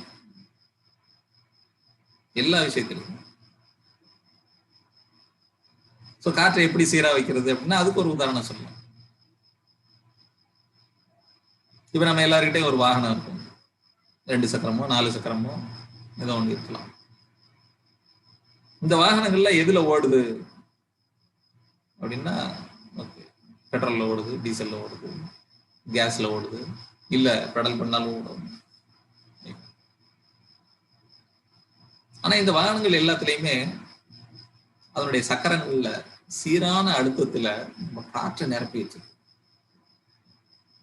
இந்த காற்றை வந்து நாம எடுத்து விடலாம், சுத்தமா எடுத்து விடலாம். இப்ப பாத்தீங்கன்னா அந்த வாகனத்தை உங்களால நகர்த்தவே முடியாது. எவ்வளவு சக்தி வாய்ந்த என்ஜின் போட்டுக்கிட்டாலும் நகர்றதுக்கான வாய்ப்பே கிடையாது. வண்டியில எவ்வளவு வேணாலும் பெட்ரோல் போட்டுக்கலாம், எவ்வளவு அருமையான டிரைவர் வேணாலும் வச்சுக்கலாம், ஆனா அந்த வாகனம் வந்து நகரவே நகராது. அதே வாகனத்துல அந்த சக்கரங்கள்ல காற்று சீரான அழுத்தத்துல அந்த வாகனத்தினுடைய எடைக்கு தகுந்த மாதிரி, அதுல இருக்கக்கூடிய ஆற்றல் மிக்க என்ஜினுக்கு தகுந்த மாதிரி அந்த அழுத்தம் சீரானது அப்படின்னு பரிந்துரைக்கப்பட்ட ஒரு அழுத்தம் அதுல இருந்தது அப்படின்னா இப்ப அந்த என்ஜினுடைய வேகம் என்ன அப்படின்றத உங்களால முழுமையா பரிசோதிக்க முடியும். அதனுடைய கட்டுப்பாடும் திறன், எப்படி இருக்குது அப்படின்றதையும் அந்த சக்கரங்கள் அதனுடைய பிடிமானம் அதுல வந்து உங்களால உணர முடியும். அதை ஓட்டக்கூடிய அந்த வாகன ஓட்டி அவர் வந்து எவ்வளவு திறமையானவர் அப்படிங்கிறதையும் உங்களால பார்க்க. நமக்குள்ளேயும் பாத்தீங்க அப்படின்னா நமக்குள்ள இருக்கிற காத்து சீரான தன்மையில இருந்தது அப்படின்னா நம்ம உடம்புல இருக்கிற அத்தனை உறுப்புகளுமே பாசிட்டிவ் பெஸ்ட். அதனால எத்தனை சிறப்பா செயல்பட முடியுமா அத்தனை சிறப்பாக செயல்படும். காற்று மட்டும் சீரா உள்ள போய்க்கும். யார் என்ன சொன்னாலும் உங்க மனசுல என்ன எண்ணம் வந்தாலும் கொஞ்சம் கூட தடுமாறாம காற்றுடைய அழுத்தம் சீரா இருக்கும். இதெல்லாம் சாத்தியமா? ரொம்ப கஷ்டம். மிகப்பெரிய ஞானிகளுக்கே வந்து அதெல்லாம் சாத்தியம். மிகப்பெரிய சும்மா இப்ப வளர்ற ஞானிகள் கூட கிடையாது. மிகப்பெரிய அத வந்து பல வருஷங்கள் பயிற்சி பண்ண என்ன நடந்தாலும் ஒரு எண்ணமோ இதுவோ தொந்தரவாகி அதனால சின்ன மூச்சு கூட தொந்தரவாகக்கூடாது. அது ஒரு சீரா தான் உள்ள போயிட்டு வரும். அப்படி போயிட்டு வருது அப்படின்னா நம்ம உடம்புல இருக்கிற அத்தனை பார்ட்டும் அத்தனை உறுப்புகளும் மிகச்சிறப்பா வந்து வேலை செய்யும். உதாரணமா சொல்றது அப்படின்னா கண் வந்து இப்போ ஒரு விஷயத்த பாக்குது அப்படின்னா உடனடியா அதை வந்து ஒரு போட்டோ மாதிரி அப்படி டக் பதிக்க வச்சு அதை நீங்க எந்த வடிவத்துல வேணாலும் உங்களால உருவாக்க முடியும். காது எந்த ஒரு ஓசையும் கேட்குது, எந்த ஒரு இசையும் கேட்குது, ஒரே தடவை கேட்ட உடனே அப்படியே உங்களால திருப்பி பிரதிபலிக்க செஞ்சு காட்ட முடியும். நாயில ஒரு உணவை வைக்கிறீங்க, உணவை வச்ச உடனே இதுல என்னெல்லாம் பொருட்கள் இருக்கு, இதை என்ன வெப்பத்துல சமைச்சிருக்கிறாங்க, எல்லாத்தையும் உங்களால டக்கு டக்குன்னு கண்டுபிடிச்சிக்க முடியும். நான் சமைக்க சொன்னா உங்களால சமைக்கவும் முடியும். இப்படி நம்ம உடம்புல இருக்க அத்தனை பார்த்தும் அப்படியே இருப்பதும் வேலை செய்யும். ஒரு மார்ஷல் ஆர்ட் படம் பார்க்குறீங்க, கராட்டே படம் பார்க்குறீங்க, அது எல்லாத்தையும் உங்களால வந்து பார்த்த அடுத்த நிமிஷம் உங்களால எல்லாத்தையும் செய்ய முடியும். இதையெல்லாம் செய்ய முடியும் எப்ப அப்படின்னா அப்பப்ப இந்த காற்றை வந்து சீரா விட மட்டும் கத்துக்கிட்டா. அதை செஞ்சா கிடைக்குமா, ஆரோக்கியம் இதை செஞ்சா கிடைக்குமா, இதை செஞ்சா அப்படின்னு நம்ம கிட்ட பெரிய லிஸ்ட் எல்லாம் வச்சிருக்கிறோம். நிறைய குழப்பமான லிஸ்ட் எல்லாம் வச்சிருக்கிறோம். அதெல்லாம் ஒரு பக்கம் ஒதுக்கிட்டு அப்பப்ப நம்ம சீரா ஒரு மூச்சு விடுறதுக்கு மட்டும் எடுத்துக்கலாம். நீங்க ரொம்ப நேரம் சீரான மூச்சை எடுக்கலன்னு வச்சுங்களா, அப்பப்போ உடம்பே வந்து அது என்ன பண்ணும், ஒரு பெரிய மூச்சை அதுவே எடுத்துக்கலாம். போதும்பா முடியல, நீ போற ரூட்டுக்கு எல்லா ஏரியாவும் பஞ்சர் ஆயிடும், நானே கொஞ்சம் மூச்சு எடுத்துக்கிறேன். நீங்க வந்து எந்த வேலையை செய்யறதா இருந்தாலும் அப்பப்போ கொஞ்சம் நிதானப்படுத்திக்கணும். எங்கேயாவது சிக்கல்ல மாட்டிக்கிட்டீங்க, ஒன்றும் பிரச்சனை, கொஞ்சம் நிதானப்படுத்தி ஒரு மூச்சு நிதானமா எடுத்து நிதானமா வெளியிடும். இதை மட்டும் கரெக்டா செஞ்சா போதும். உங்க உடம்புல இருக்க பல ஏரியாக்கள் வந்து பர்ஃபெக்டா வேலை செய்ய ஆரம்பிச்சிடும். அப்ப அங்க என்ன செய்யணும், உங்களை சுத்தி இருக்கிற எல்லாம் என்னது, அதை எப்படி நீங்க உபயோகப்படுத்திக்கலாம், உங்க பிரச்சனைகளை விட்டு வெளியில வரலாம், எல்லாமே உங்களுக்கு எளிமையா புரிஞ்சு போயிடும். இந்த ஒரு மூச்சு எடுக்கிற தன்மை உங்கள்கிட்ட இல்லை அப்படின்னாக்க அக்கம் பக்கம் இருக்கிற எதுவுமே உங்களுக்கு உபயோகப்பட போறது, உபயோகப்படாது. உங்க கண்ணே உங்களுக்கு உபயோகப்படாது, உங்க காது உங்களுக்கு உபயோகப்படாது, நாக்கு மூக்கு உங்க உடல் எதுவுமே உங்களுக்கு உபயோகப்படாது. எல்லாத்துலயும் இருக்கும், நீங்க கேட்ட ஆரோக்கியம் எல்லாம் இருக்கும், கேட்ட பலம் எல்லாம் இருக்கும், எல்லாமே இருக்கும். ஆனா உங்களுக்கு உபயோகப்படாது. ஒரே ஒரு மூச்சை நீங்க சீரா எடுக்க தெரியல அப்படின்னா. காற்று சக்தியை வந்து இப்படிதான் நம்ம பயன்படுத்த முடியும். பலவிதமான உதாரணங்கள் நான் சொல்லுவேன். ஒரு சின்ன ஒரு உதாரணம், இந்த ஜாக்கி சான் படங்கள்லாம் பாத்தீங்க அப்படின்னா, ஜாக்கி சான் வந்து வில்லன் கிட்ட கடைசியா மாட்டிக்கிட்டு நிறைய அடி வாங்குவார். ஆனா அவருக்கு தெரியும் இவர் தோத்தாரு அப்படின்னாக்க மிகப்பெரிய பாதிப்பை இவங்களுக்கு சம்மந்தப்பட்டவங்களோ இல்ல பூமியோ வந்து சந்திக்கும் அப்படின்னு தெரியும். அதுக்கு அவருக்கு வந்து தோத்து போக கூடாது. நிறைய அடி வாங்கிட்டு அவர் கடைசியா என்ன பண்ணுவார் தெரியுங்களா, ஒரு ஆக்ஷன் வந்துட்டு அப்படின்னு ஒரு மூச்சு எடுத்துட்டு திருப்பி முதல்ல இருந்து வந்து ஆரம்பிப்பார். அத்தனை அத்தனை அடி வாங்கியிருந்தாலும் செஞ்சிருந்தாலும் அப்படின்னு ஒரு மூச்சு எடுத்து விட்டுட்டு அடுத்த தடவை பாத்தீங்கன்னா இந்த படத்தை கவனிச்சு பாருங்க. இல்ல இப்பயும் ஜாக்கி சான் படங்கள்ல ஃபைட்டை வந்து கிளைமேக்ஸ் ஃபைட் அப்படின்னு போட்டு ஒரு சீனை வந்து பாருங்க, ஒரு 5 நிமிஷம் 10 நிமிஷம் பாருங்க. சோ ஒரே ஒரு மூச்சு எடுத்து திருப்பி முதல்ல இருந்து சண்டை போடக்கூடிய ஒரு இதை தெம்ப அவர்கிட்ட அந்த அத்தனை பாதிப்புகள்ல இருந்து அந்த உறுப்புகளை வெளியில வர வச்சு திரும்ப சண்டை போட ஆரம்பிக்கும். பெரும்பாலும் பாத்தீங்கன்னா எதிரிகள் வந்து இவரை அடிக்க முடியாம, இவரை அடிச்சு சாய்க்க மாட்டாங்க, இவரை அடிச்சு சாய்க்கிறது அந்த மாதிரி இருக்காது. இவரை அடிக்க முடியாம அவங்க சாஞ்சி விழுந்துருவாங்க, தோல்வி ஒத்துக்குவாங்க. அதுதான் நடக்கும். சோ நம்மளும் இந்த ஒரு பஞ்சபூதத்தை காற்றுங்கிற ஒரு பஞ்சபூதத்தை வந்து அப்பப்ப கொஞ்சம் சீரா எடுத்து நம்ம உடம்புல இருக்க அத்தனை உறுப்புகளையும் நிறைவா வேலை செய்ய வைக்கணும். நிறைவா நீங்க இதுவரைக்கும் கற்பனையே பண்ணாத முடியாத அளவுக்கு.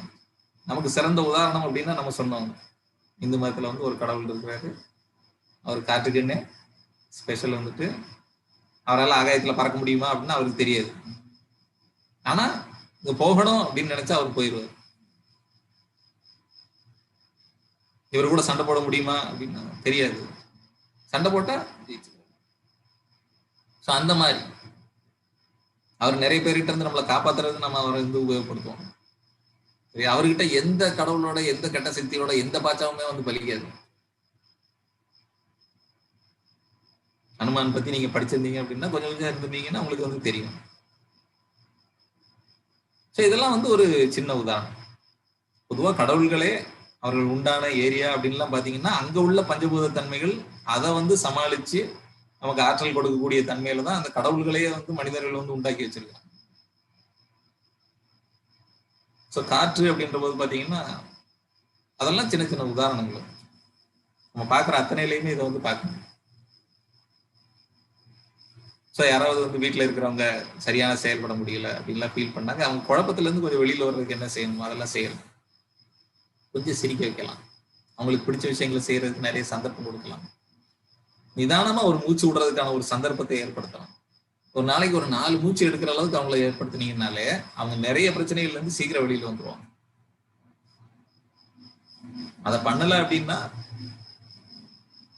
நம்ம பார்க்குற சிகிச்சைகள், மருத்துவ முறைகள், மருந்து, அது இது எதுவுமே ஒழுங்கா வேலை செய்ய போறது இல்லை, உறுப்புகளும் வேலை செய்ய போறது. இதெல்லாம் எதுவுமே இல்லாமலே ஒரே ஒரு மூச்சு எல்லா உறுப்புகளையும் ஒழுங்கா வேலை செய்ய வைக்கும். ஸோ கவனிச்சு பாருங்க. ஸோ பஞ்சபூதங்கள் அதனுடைய தன்மைகளை வந்து அனுசரிச்சு இதையெல்லாம் செய்யறதுக்கு வந்து எந்த விதமான பெரிய அனுபவம் எல்லாம் ஒன்றும் தேவையில்லை. இதெல்லாம் படிக்கணுமா செய்யணுமா அப்படின்றதெல்லாம் அதெல்லாம் ஒன்றும் தேவையில்லை.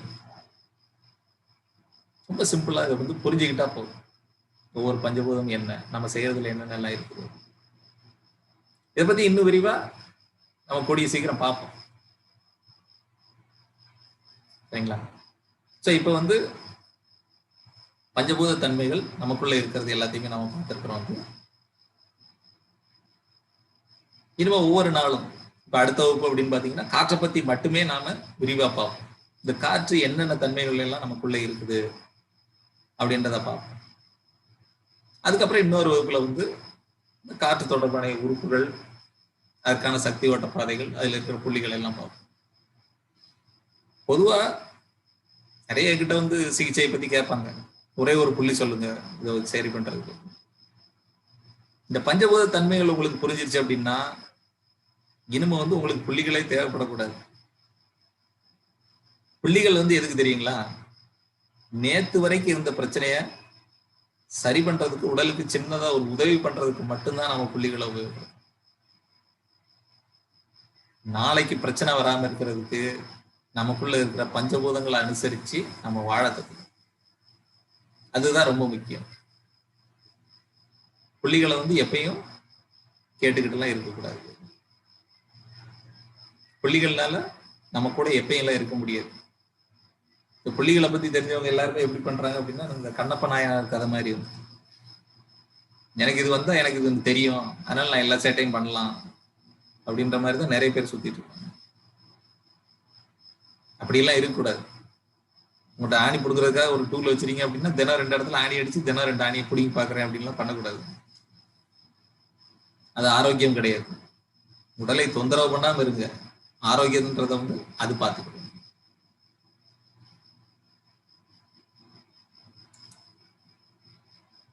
இனிமே வந்து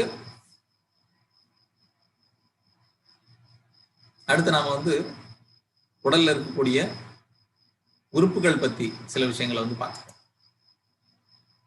அக்குபஞ்சரை பொறுத்த மட்டும்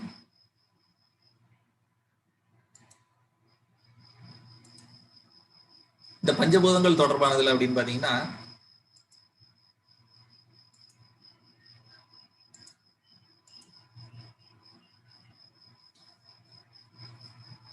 சில உறுப்புகளை வந்து பஞ்சபூத ஆற்றலை உள்வாங்குற தன்மைக்காகவும், சில உறுப்புகள் வந்து அந்த ஆற்றலை உடலுக்குள்ள ஆற்றலை உபயோகப்படுத்தி உடலை வந்து வேலை செய்ய வைக்கிறதுக்காகவும் உடல் உபயோகப்படுத்தும். இதுல வந்து பாத்தீங்கன்னா மொத்தம் 12 உறுப்புகள் இருக்குது. ஒவ்வொரு பஞ்சபூதத்துக்கு 2 உறுப்பு. 5 வந்து நாம பஞ்சபூதங்களை பத்தி சொல்லிட்டோம்.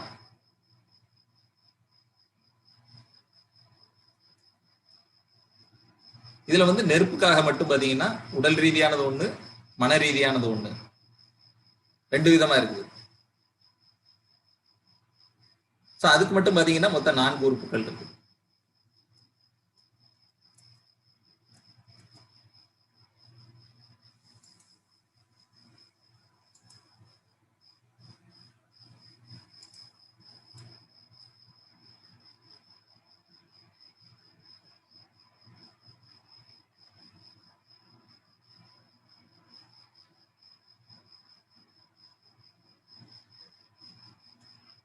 அந்த உறுப்புகள் பாத்தீங்க அப்படின்னா மொத்தம் 12 உறுப்புகள் இருக்கு. இந்த 12 உறுப்புகளும் நம்ம உடலை பராமரிக்கிற வேலைய தனித்தனியா பிரிச்சு எடுத்து எப்படின்னு பாத்தீங்கன்னா, ஒவ்வொரு உறுப்பும் 2 மணி நேரம் 2 மணி நேரம் உடலை பராமரிக்கிற வேலையை எடுத்துக்கிட்டு ஒரு நாளைக்கு மொத்தம் 24 மணி நேரம் இருக்குது. இதுல வந்து ஒரு உறுப்பு வந்து உடலுக்கு தேவையான பஞ்சபூத ஆற்றலை உள்வாங்குற தன்மையை செய்யும். இன்னொரு உறுப்பு வந்து அந்த பஞ்சபூத தன்மையை உபயோகப்படுத்தி உடலை ஆரோக்கியப்படுத்துற வேலையை செய்யும். உடலுடைய தேவைகளை வந்து பூர்த்தி பண்ற வேலையை செய்யும். இதுல வந்து அந்த உள்வாங்கக்கூடிய உறுப்புகளை வந்து முக்கிய உறுப்புகள் அப்படின்னு சொல்லலாம். சீன மொழியில சொல்றதா இருந்தா இன், OIN, இன் அப்படின்னு குறிப்பிடுறாங்க. இந்த முக்கிய உறுப்புகள் எல்லாம் பாத்தீங்கன்னா கொஞ்சம் கெட்டியா இருக்கும். இந்த உறுப்புகளால பஞ்சபூத ஆற்றலை வந்து உள்வாங்க முடியும், நேரடியா வாங்க முடியும் பிரபஞ்சத்துல இருந்து.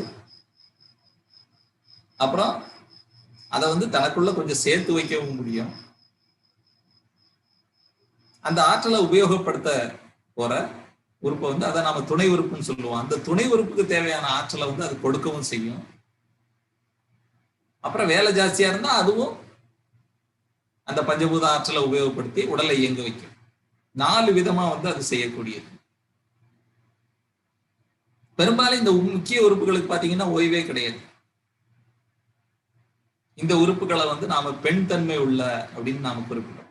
இன்னுன்றத வந்து பெண் தன்மை உள்ள அப்படின்னு குறிப்பிடுறோம்.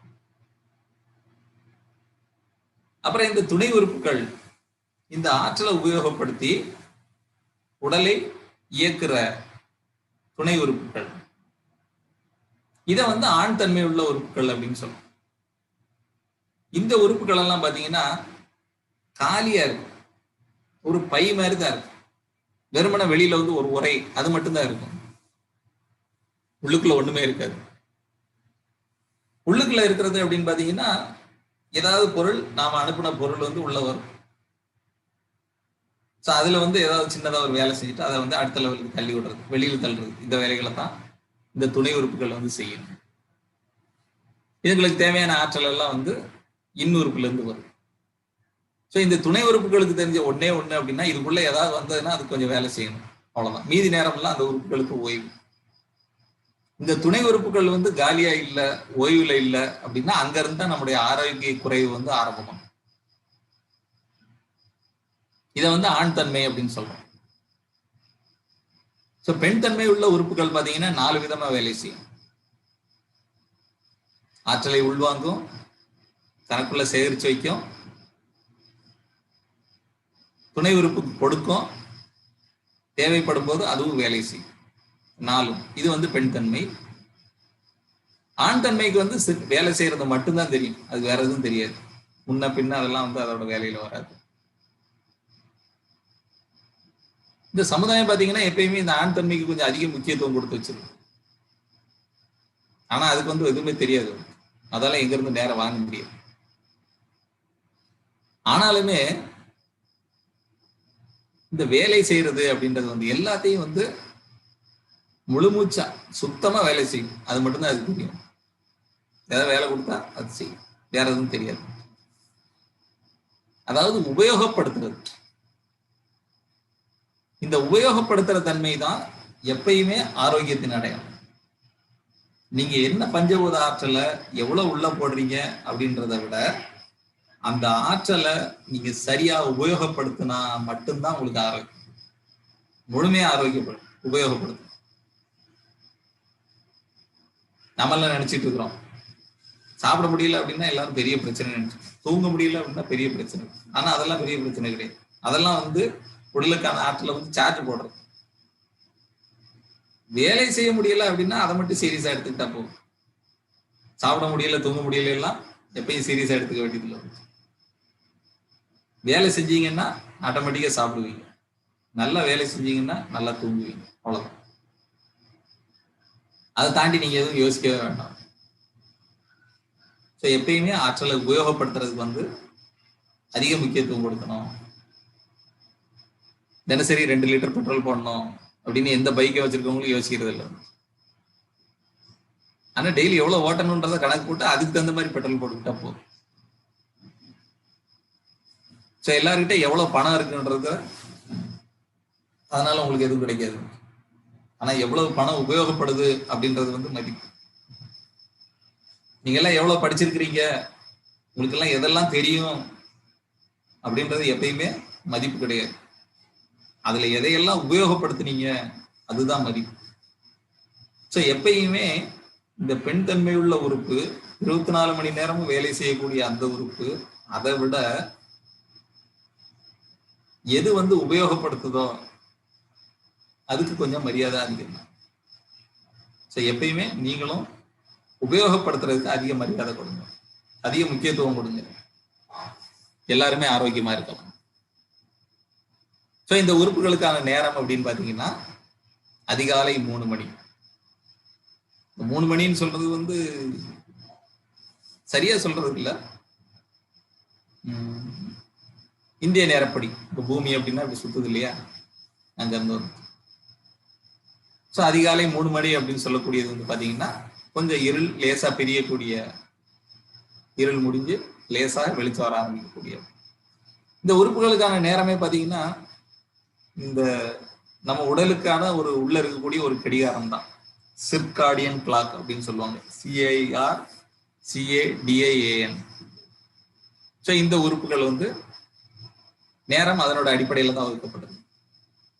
இந்த நேரம் வந்து எல்லா நாட்டுக்கும் உலகம் பூரா பொருந்துமா அப்படின்றது கிடையாது.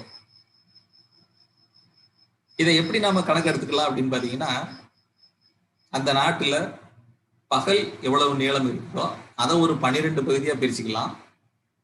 அப்புறம் இரவு எவ்வளவு நேரம் இருக்குதோ அதை ஒரு 12 பகுதியா பிரிச்சுக்கலாம். புரியுங்களா? ஸோ பகல 12 பகுதியா, இரவு 12 பகுதியா. ஏன்னா பூமியை பொறுத்த மட்டும் அந்த பூமத்திய ரேகைக்கு பக்கத்துல இருக்க பகுதிகள்ல எல்லாம் இந்த பகல் இரவு வந்து வித்தியாசம் ரொம்ப குறைவா இருக்கு. ஆனா நீங்க துருவ பகுதியை நோக்கி நகர நகர இந்த நேர வித்தியாசம் பகல் இரவு நீளம் அப்படின்னு பாத்தீங்கன்னா ரொம்பவே வித்தியாசப்படும். அதனால வேற நாட்டுல இருக்கிறவங்க செய்யறவங்க எல்லாம் இந்த உறுப்புகளுக்கான நேரத்தை வந்து பகல 12 பகுதியா பிரிச்சுட்டு இரவு 12 பகுதியா பிரிச்சுட்டு அதுக்கு தகுந்த மாதிரி இந்த நேரங்களை வந்து கணக்குல எடுத்துக்கலாம். சோ இரவு நேரத்தை பொறுத்த மட்டும் அந்த 9 பகுதி முடிஞ்சு 10வது பகுதி ஆரம்பிக்குது. காலையில் சாயந்தரம் 6 மணில ஆரம்பிச்சு அதிகாலை 3 மணி வரைக்கும் 9 பகுதி வந்து முடிஞ்சு போயிடுது. அந்த 10வது பகுதி 11வது பகுதி 2 மணி நேரம். நம்ம இந்தியால அப்படின்னு சொல்லணும்னா இந்திய நேரப்படி சராசரியா வந்து அதிகாலை 3ல இருந்து 5. இப்ப கோயம்புத்தூர் அப்படின்னு கணக்கு எடுத்தீங்க அப்படின்னா இந்திய நேரப்படியிலே பாத்தீங்கன்னா ஒரு அரை மணி நேரம் இன்னும் கொஞ்சம் ஜாஸ்தி ஆயிடும். ஏன்னா இந்த 3ல இருந்து 5 மணின்றத வந்து நாக்பூர் அடிப்படையா வச்சு இந்திய நேரம் வந்து கணக்கிடப்படுது. ஸோ இந்த கோயம்புத்தூர் வந்து பாத்தீங்கன்னா கொஞ்சம் மேற்கு பகுதியை தள்ளி இருக்கிறதுனால ஒரு 20 நிமிஷம் 30 நிமிஷம் வந்து கொஞ்சம் வித்தியாசப்படும். ஸோ இங்க இருக்கிறது அப்படின்னு பார்த்தா ஒரு 3:30 மணி அப்படின்ற அளவுல கணக்கு வச்சுக்கலாம். ஸோ இந்த 3:30 மணி அப்படின்றது கணக்கு அதுல இருந்து 5:30 மணி வரைக்கும். ஸோ இது வந்து பொதுவான கணக்கு நான் சொல்றேன். அதிகாலை 3ல இருந்து 5. ஸோ 4ல 3 பங்கு முடிஞ்ச பிறகு அதுக்கப்புறம் தான் இந்த நுரையீரலுக்கான நேரம் வந்து ஆரம்பிக்குது. இந்த நுரையீரலுக்கான இந்த நேரம் அப்படின்னு பாத்தீங்கன்னா நம்முடைய இந்து மதத்துக்கான சில விஷயங்கள்ல வந்து அந்த நேரத்தை வந்து பிரம்ம முகூர்த்தம் அப்படின்னு குறிப்பிடுறாங்க. நம்ம விஞ்ஞான முறைப்படி பாத்தீங்க அப்படின்னா நம்ம காற்றுல வந்து மிக அதிகப்படியான ஆக்சிஜன், ஓசோன் அதற்கான இது வந்து தன்மை வந்து கொஞ்சம் அதிகமா இருக்கக்கூடிய நேரம் அப்படின்னு கிட்டத்தட்ட இந்த நேரத்தை வந்து சொல்றாங்க. ஸோ காற்றுல வந்து அந்த ஆக்சிஜன் தன்மை அதிகமா இருக்கக்கூடிய அந்த நேரத்தை வந்து நுரையீரலுக்கான நேரமா கணக்கில் எடுத்துக்கணும். அந்த நேரத்துல நுரையீரல் வந்து அந்த நாளுக்கான பணிக்கு தேவையான ஆக்சிஜனை வந்து உள்வாங்கிறதுக்கு வந்து அந்த நேரத்தை நுரையீரல் பயன்படுத்திக்கிட்டு அதிகாலை 3ல இருந்து 5 மணி வரைக்கும். அதுக்கு அடுத்த நேரம் பாத்தீங்கன்னா 2 மணி நேரம் பெருங்குடலுக்கானது. இது வந்து காற்று மூலகத்துக்கான துணை உறுப்பு. இந்த துணை உறுப்பு வந்து அந்த காற்றுத்தன்மை உள்வாங்கின காற்றுத்தன்மை வந்து உபயோகப்படுத்துறதுக்கான வேலையை வந்து இந்த பெருங்குடல் செய்யுது. ஸோ காற்று சம்பந்தமான ஏதாவது பயிற்சி பண்றீங்க காற்றுத்தன்மை அதிகப்படுத்துறதுக்கு அப்படின்னா மிகச்சிறந்த நேரம் அப்படின்னு பார்த்தா அதிகாலை 3ல இருந்து 5 வரைக்கும். 3 மணி எப்படி கண்டுபிடிக்கிறது அப்படின்னு பாத்தீங்கன்னா நம்ம வீட்டுல வந்து ஒரு பறவை ஒண்ணு வளர்க்குறோமா எனக்கு தெரியாது, ஒரு காலத்துல வளர்த்தோம் ஒரு சேவல். இது கரெக்டா பாத்தீங்க அப்படின்னா அந்த இடத்துல எப்ப வந்து இந்த ஆக்சிஜன் தன்மை அதிகமாகிற நேரமாகுதோ அப்பதான் அது முதல் குரல் கொடுக்கும். ஸோ முதல்ல கோழி கூவுற டயத்துக்கு வந்து கரெக்டா எழுந்திரிச்சு இந்த டயத்துல எழுந்து மூச்சு பயிற்சி நீங்க பண்ணா காற்றுத்தன்மை நமக்கு எக்கச்சக்கமா கிடைக்கும். ரொம்ப கஷ்டமான விஷயம்தான், ஆனாலும் நம்ம முன்னோர்களும் இதைத்தான் சொல்லி வச்சிருக்காங்க. ஸோ வாழ்க்கையில மிகப்பெரிய வேலைகளை செய்யணும்னு நினைக்கிறவங்க அவங்களுக்கெல்லாம் நேரம் அப்படின்னு பார்த்தா எந்திரிக்க வேண்டிய நேரம் இதுதான். ஸோ அந்த காற்று தன்மையை வச்சு உடல் தன்னை இயக்கக்கூடிய நேரம் வந்து அடுத்து பெருங்குடலுக்கான நேரம் காலையில 5ல இருந்து 7 மணி வரைக்கும். இது எப்படி அப்படின்னு பாத்தீங்கன்னா இரவு பொழுத 12ஆ பிரிச்சு அந்த கடைசி ஒரு பகுதியும், பகல் பொழுத 12ஆ பிரிச்சு அந்த முதல் ஒரு பகுதியும் காலையில 6ல இருந்து 7 மணி வரைக்கும், 5ல இருந்து 7 மணி வரைக்கும். இது வந்து பெருங்குடலுக்கான நேரம். ஸோ அந்த நேரத்துல மிஸ் பண்ணவங்க கூட இந்த நேரத்துல பண்ணாக்கா அன்னைக்கு தேவைக்கு தகுந்த மாதிரி நம்ம காற்றை வந்து தக்க வச்சுக்கலாம். அது வேலை செய்யறதுக்கு என்ன காற்று வேணுமோ அதை இந்த நேரத்துல மட்டும் பண்ணி அதையும் தக்க வச்சுக்கலாம். அடுத்த நேரம் அப்படின்னு பாத்தீங்கன்னா காலையில 7ல இருந்து 9 வரைக்கும். இது வந்து நிலமூலக துணை உறுப்பான வயிறு. நிலமூலகத்துல வந்து வயிறு துணை உறுப்பு. மற்ற எல்லா பஞ்சபூதங்கள்லயும் பாத்தீங்கன்னா முதல்ல முக்கிய உறுப்பு வந்து ஆற்றலை உள்வாங்கும், அப்புறம் துணை உறுப்பு கொடுக்கும். ஆனா நிலத்துல மட்டும் பாத்தீங்கன்னா நேர் எதிர். இந்த வந்து நாம போடுற நிலத்தன்மை வந்து முதல்ல வந்து துணை உறுப்புக்கு போகும், அது வேலை செஞ்சு அப்புறம்தான் அதுல உள்ள சத்தை வந்து முக்கிய உறுப்பு வந்து எடுக்கும். ஸோ இதுல வந்து வயிறுக்கான நேரம் அப்படின்னு பாத்தீங்கன்னா காலையில 7 முதல் 9 மணி வரை. பகல 12 பகுதியா பிரிச்சீங்கன்னா இந்த 2வது 3வது பகுதிக்கான நேரம் வந்து வயிறுக்கான நேரம். நம்ம முன்னோர்கள் வந்து உணவு எடுத்துக்கிறதுக்காக நிறைய இதெல்லாம் சொல்லி வச்சிருந்தாலும் இன்னொரு குறிப்பும் சொல்லி வச்சிருக்கிறாங்க. ஒருவேளை உண்பவன் ஞானி, ஒருவேளை உண்பவன் ஞானி. ஸோ யாராவது வந்து ஒருவேளை மட்டும் உணவு உண்றவங்க யாராவது இருந்தீங்க அப்படின்னா இந்த நேரத்துல பொதுவாக உண்ணலாம். ஞானி அப்படின்னு சொல்லி பாத்தீங்கன்னா அவங்க உடலும் மனமும் எப்பயும் அவங்க கட்டுப்பாட்டில் இருக்கும். ஸோ இருவேளை உண்பவன்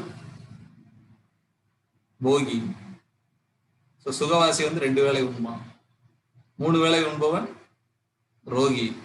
3 வேளை நீங்க சாப்பிட்டாலே நீங்க நோயாளி அப்படின்னு டிக்ளேர் பண்ணிட்டாங்க. ஸோ இதெல்லாம் யோசிச்சு அனுசரிச்சு நடந்துக்க வேண்டியது. ஸோ யாராவது ஒரு வேளை மட்டும் சாப்பிட்றது அப்படின்ற வச்சிருந்தீங்க அப்படின்னா இந்த நேரத்தை வந்து நீங்க அதுக்கு உபயோகப்படுத்திக்கலாம். ஒன்றும் கட்டாயம் இல்லை, சின்ன ஒரு குறிப்பு. அடுத்து மண்ணீரலுக்கான நேரம் அப்படின்னு பாத்தீங்கன்னா காலையில் 9 to 11 மணி வரை. ஸோ பகல் பொழுத 12 பிரிச்சு 4வது 5வது பகுதிக்கான நேரம் மண்ணீரலுக்கான நேரம். இது நாம உண்ட உணவுல இருக்கிற சத்துக்களை வந்து உடல் எடுத்துக்கக்கூடிய நேரம். அடுத்து பாத்தீங்கன்னா உச்சி பொழுது காலையில 11 மத்தியானம் 1 மணி வரைக்கும் உச்சி பொழுது. பகல் பொழுது வந்து 12 பிரிச்சு நடுவில் இருக்கு 5, 6 சரிங்களா. 4, 5 அங்க பிரிச்சு இது 6வது 7வது பகுதி. காலையில 11 முதல் மதியம் 1 மணி வரை உச்சி பொழுது. இதயத்துக்கான நேரம், நெருப்புக்கான, அதுவும் குறிப்பா மனதில் உள்ள நெருப்புக்கான. இது வந்து 2 வகையிலையுமே வந்து நெருப்புக்கானது வந்துட்டு நெருப்புத்தன்மை உடல் உள்வாங்கக்கூடிய நேரம். ஸோ பகல 12 பிரிச்சு 6வது 7வது பகுதி கரெக்டா சென்டர் பகுதி. இது வந்து வெயில் உச்சத்துல இருக்கக்கூடிய நேரம், நெருப்புத்தன்மை நமக்கு நிறைய கிடைக்கக்கூடிய நேரம். இதயம் தொடர்பான பிரச்சனை இருக்கிறவங்க எல்லாம் இப்போ வந்து நிறைய நெருப்புத்தன்மையை வாங்கி இதயத்தை வந்து சரி பண்ணிக்கலாம். அடுத்து வந்து 8வது 9வது பகுதி மதியம் 1 முதல் மதியம் 3 மணி வரை சிறுகுடலுக்கான நேரம். இந்த சிறுகுடலுக்கு வந்து நமக்கு தெரிஞ்சு வந்து சத்துக்களை உறிஞ்சிருது அப்படின்னு தெரியும். நம்ம வகுப்புல இதை பத்தி இன்னும் சில விளக்கங்கள்லாம் நம்ம தருவோம். மதியம் 1 to 3 வரை சிறுகுடலுக்கான நேரம், நெருப்புத்தன்மை உடலில உபயோகத்துக்கு வரக்கூடிய நேரம். ஏன்னா சிறுகுடலுடைய முக்கியமான அது வந்து நெருப்புல ஒரு துணை உறுப்பு, அதுதான் மைண்ட்ல வச்சுக்கணும். அடுத்து மதியம் 3 to மாலை 5 வரை பகல 12 பிரிச்சா இது வந்து 10வது 11வது பகுதி. அந்த நேரம், அந்த நேரத்துக்குள்ள நீளம் வந்துட்டு சிறுநீரக பைக்கான நேரம். இதுலயும் வந்து பாத்தீங்கன்னா நீர்த்தன்மையை வச்சு உடலை இயக்கக்கூடிய நேரம் வந்து இந்த நேரம். நீர்த்தன்மை உள்ள உறுப்பு நீர் பை. அதை கொண்டு உடலை இயக்கக்கூடிய இந்த நேரம் வந்து, அதாவது வெயில் பொழுது குறைஞ்சு கொஞ்சம் வெப்பம் தணியக்கூடிய இந்த நேரத்துல வந்து சிறுநீரக பைக்கான நேரம். அப்புறம் மாலை 5 to 7 மணி வரைக்கும். பகல் 12 பிரிச்சு அதுல கடைசி பகுதியும், இரவு 12 பிரிச்சு அதுல முதல் பகுதியும் 5 to 7 நீரகத்துக்கான நேரம். சிறுநீரகம்னு சொல்றது அது சரியா இல்லை, நீரகம். உடல்ல வந்து நீர்த்தன்மை உள்வாங்கப்பட்டு தக்க வைக்கப்படக்கூடிய நேரம் வந்து இந்த நேரம். அடுத்து வந்து இதய மேலுறை. இந்த இதய மேலுறையோட முக்கியமான ஒரே வேலை என்ன அப்படின்னா இதயத்தை பாதுகாக்கிறது. ஏன்னா இதயம் பாத்தீங்கன்னா அப்பப்போ ரொம்ப உணர்ச்சி வசப்படும்.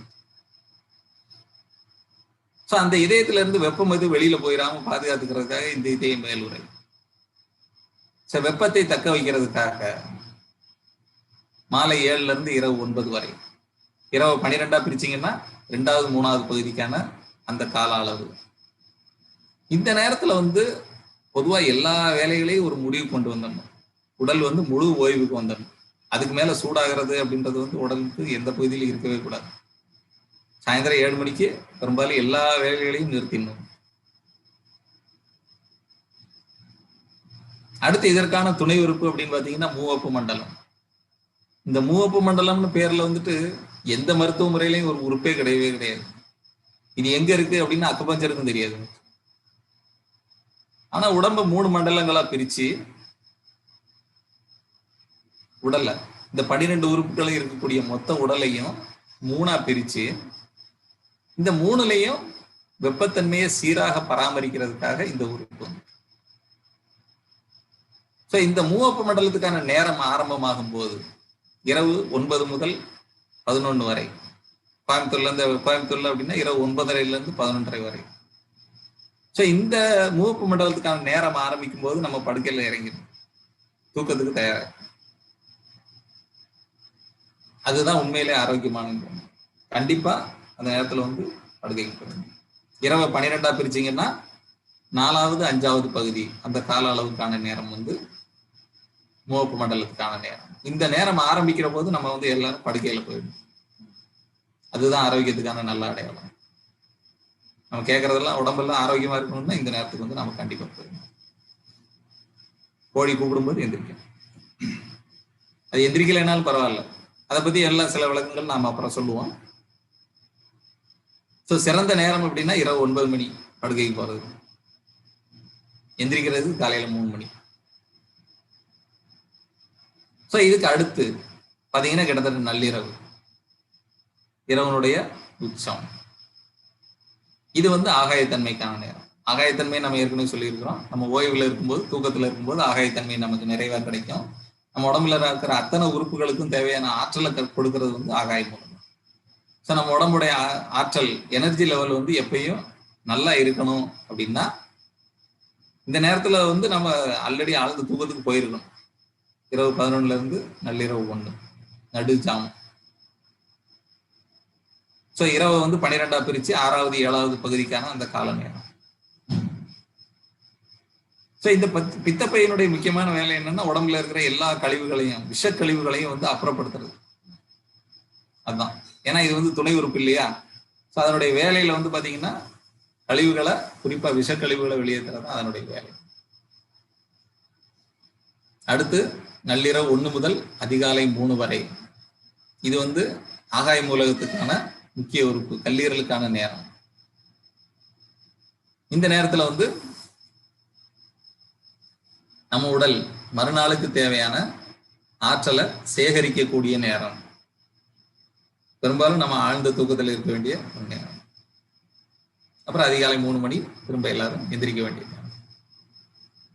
இதெல்லாம் நம்ம கரெக்டா பண்ணிக்கிட்டோம் அப்படின்னா நமக்கான ஆரோக்கியத்தை ரொம்ப எளிமையா நாம உள்வாங்கிக்கலாம்.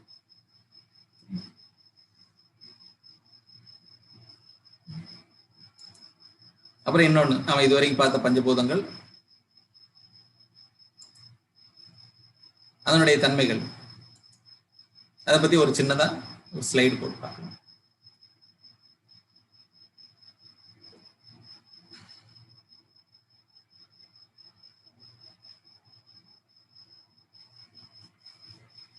இதை பாருங்க ஸ்லைடு எல்லாரும்.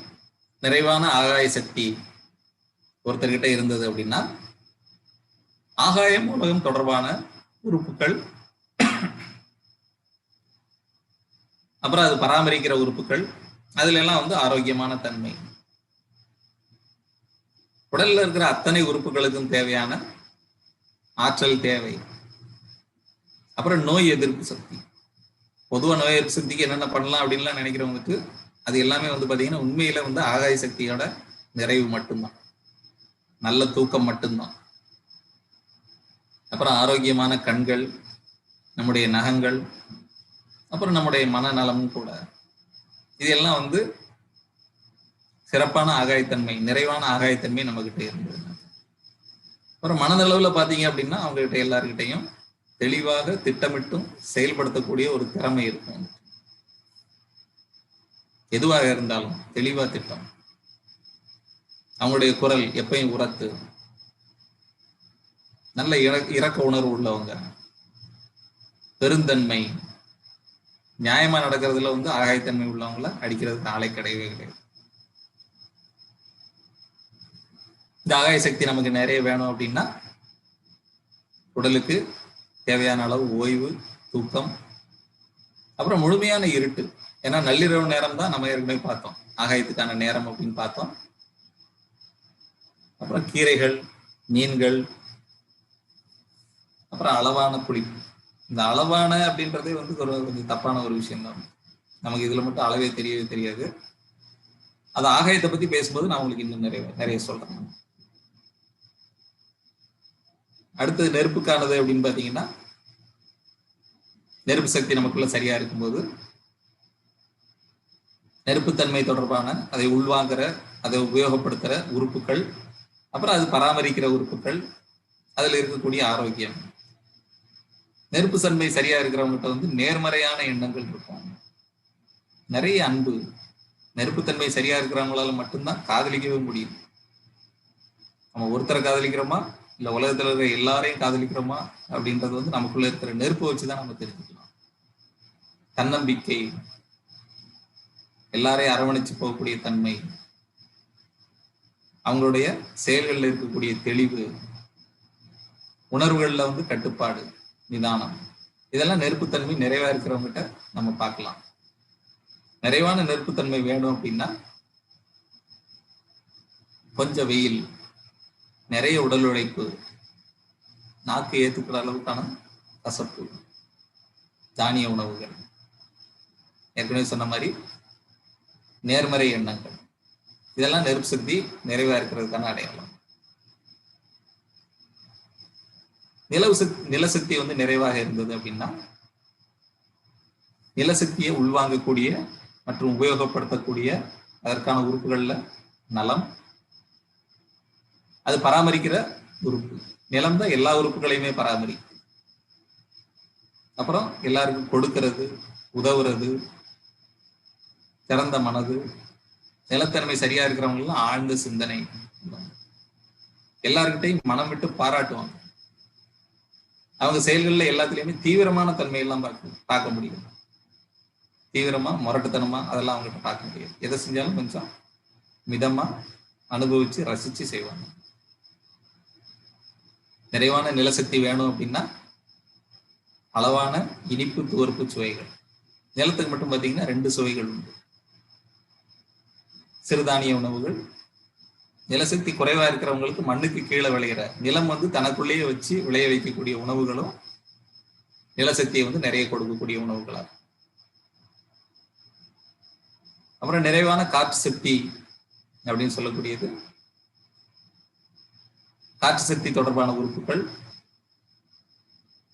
அதை உள்வாங்கக்கூடியது, அதை உபயோகப்படுத்தக்கூடிய உறுப்புகள், அது பராமரிக்கிற உறுப்புகள், அதுல எல்லாம் வந்து ஆரோக்கியம். ஒருத்தோட ஆளுமை, பர்சனாலிட்டி, அது தீர்மானிக்கிறது காற்று. காற்று சக்தி சரியா இருக்கிறவங்க உணர்ச்சி வசப்பட மாட்டாங்க. அவங்க செயல்கள்ல எப்பயும் ஒரு திருத்தம் இருக்கும், நியாயமான குணம், நிதானம், எப்பயும் நிதானத்தை வர மாட்டாங்க, விவேகமான செயல்கள், இதெல்லாம் காற்று சக்தி சரியா இருந்தா. சீரான ஒரே ஒரு மூச்சு இருந்தா. நிறைவான காற்று சக்தி வேணும் அப்படின்னா மூச்சு பயிற்சி, மூச்சை நிதானப்படுத்தக்கூடிய பயிற்சிகள், தியானம், அரிசி உணவுகள், அளவான காரச்சுவை. நிறைவான நீர் சக்தி அப்படின்னு சொல்லக்கூடியது, நீர் சக்தியை உள்வாங்கக்கூடிய உறுப்பு, அதை உபயோகப்படுத்தக்கூடிய உறுப்பு, அப்புறம் நீர்த்தன்மை பராமரிக்கிற உறுப்புகள், இதுல இருக்கக்கூடிய எல்லா வகையான ஆரோக்கியம். அப்புறம் ஒருத்தருடைய தைரியம், தன்னம்பிக்கை, முடிவெடுக்கும் திறன், இலக்கை நிர்ணயிக்கும் திறன், விடாமுயற்சி, புத்துணர்ச்சி, அமைதி, தெளிவு, இதெல்லாம் வந்து நீர்த்தன்மை சரியா இருக்கிறவங்க ஃபீல் பண்ணும். நிறைவான நீர் சக்தி வேணும் அப்படின்னா உயிர்த்தன்மை உள்ள நீர் நம்ம உபயோகப்படுத்தணும். அளவான உப்புச்சுவை, பயிர் வகைகள் இதெல்லாம் உபயோகப்படுத்தலாம். நீரை மட்டுமே குடிச்சு விரதம் இருக்கிறது. ஸோ இதெல்லாம் வந்து நீர் சக்தியை வந்து நிறைய நடக்கும்.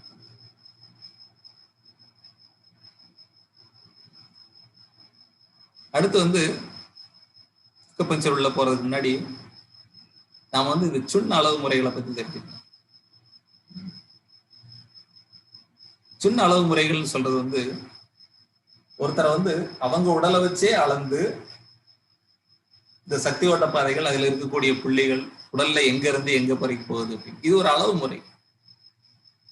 ஸோ எங்கேயாவது ஒரு இடத்துக்கு போறோம் அப்படின்னா இந்த ரூட்ல போகணும், இங்க போய் லெஃப்ட்ல திரும்பணும், இங்க இருந்து இவ்வளவு தூரம் போனாக்க அது வரணும். ஸோ அப்படி அளக்கிறதுக்காக நாம உபயோகப்படுத்தக்கூடியது தான் இந்த சுண் அளவுகள். அக்குபஞ்சர் என்ன சொல்லுது அப்படின்னா, ஒருத்தருடைய உயரத்தை வந்து மொத்தம் 75 சுண் அப்படின்னு சொல்லு. இப்ப என்னை அளக்குறீங்க அப்படின்னா என்னோட அளவுல வந்து நான் வந்து 75 சுண் உயரம் இருக்கேன். இப்ப என்னோட உயரம் வந்து 175 சென்டிமீட்டர் அப்படின்னு வச்சுக்கிட்டா, எனக்கு வந்து ஒரு சுண் அளவு அப்படின்னு சொல்றது, ஒரு சுண் தூரம் அப்படின்னு சொல்றது வந்து 2.33 சென்டிமீட்டர் அப்படி வச்சுக்கலாம். ஸோ இதை வந்து குறிப்பா ஒரு குத்துமதிப்பா அளந்து வச்சுக்கிறதுக்கு அவங்க வந்து கையை காட்டியிருப்பாங்க. எப்படின்னா, கையை வந்து இப்படி வச்சு இந்த ரேகைக்கும் இந்த ரேகைக்கும் இடைப்பட்ட இந்த தூரம் வந்து ஒரு சுண். இந்த ரேகையோட விளிம்புக்கும் இந்த ரேகையோட விளிம்புக்கும் இடைப்பட்ட தூரம் வந்து ஒரு சுண். ஸோ இதை வந்து நீங்க 75 பேருக்குன்னா கிட்டத்தட்ட உங்க உயரம் என்னன்றதையும் நம்ம தெரிஞ்சுக்கலாம். அதே மாதிரி கட்டை விரல் எடுத்துக்கிட்டீங்கன்னா, இந்த அகலம் ரேகை இருக்கக்கூடிய இந்த இடத்துல வந்து என்ன அகலம் இருக்குதோ இந்த அகலமும் அப்ராக்சிமேட்டா வரும். ஸோ முழுமையா அப்படின்னு சொல்லிட முடியாது, ஆனா அப்ராக்சிமேட்டா ஒரு சுண். சரிங்களா? அதே மாதிரி 2 சுண் அப்படின்னு சொல்லக்கூடிய இந்த விரலுக்கான நீளம், இதையும் வந்து 2 சுண்ணு சொல்லலாம். அப்புறம் இந்த 3 விரலை வச்சு இந்த ரேகையினுடைய அளவுல இந்த அளவுல அளந்தீங்கன்னா இதையும் நாம 2 சுண் அப்படின்னு சொல்லலாம். இந்த ரேகையினுடைய லெவல்ல வந்து அளந்த இந்த அகலமும் 2 சுண், இதுவும் 2 சுண். சரிங்களா? இப்படி அளந்துக்கலாம். இதுவும் 2 சுண். ஒரு 2 விரலை மட்டுமே வச்சு இங்க வந்து நீங்க அளந்தீங்கன்னா இது 1.5 சுண். இந்த ரேகைக்கு நேரம் அளந்தா இது 1.5 சுண். 4 விரலை வச்சு இந்த ரேகைகளுக்கு இடையில அளந்தா இது 3 சுண். ஸோ 1 சுண், 1.5 சுண், 2 சுண், 3 சுண், இதுவும் 1 சுண். ஸோ இதெல்லாம் வந்து அப்ராக்சிமேட்டா, சிலருக்கு விரல் ரொம்ப ஒல்லியா இருக்கலாம், சிலருக்கு விரல் ரொம்ப தடிமனா இருக்கலாம். ஸோ இது எல்லாமே வந்து நாம வந்து அப்ராக்சிமேட்டா ஒரு கணக்கு வச்சுக்கலாம். அப்புறம் உடம்புல சில பகுதிகள் அதனுடைய நீளத்தையும் நாம சின்ன அளவு முறையில கணக்கு வச்சுக்கலாம்.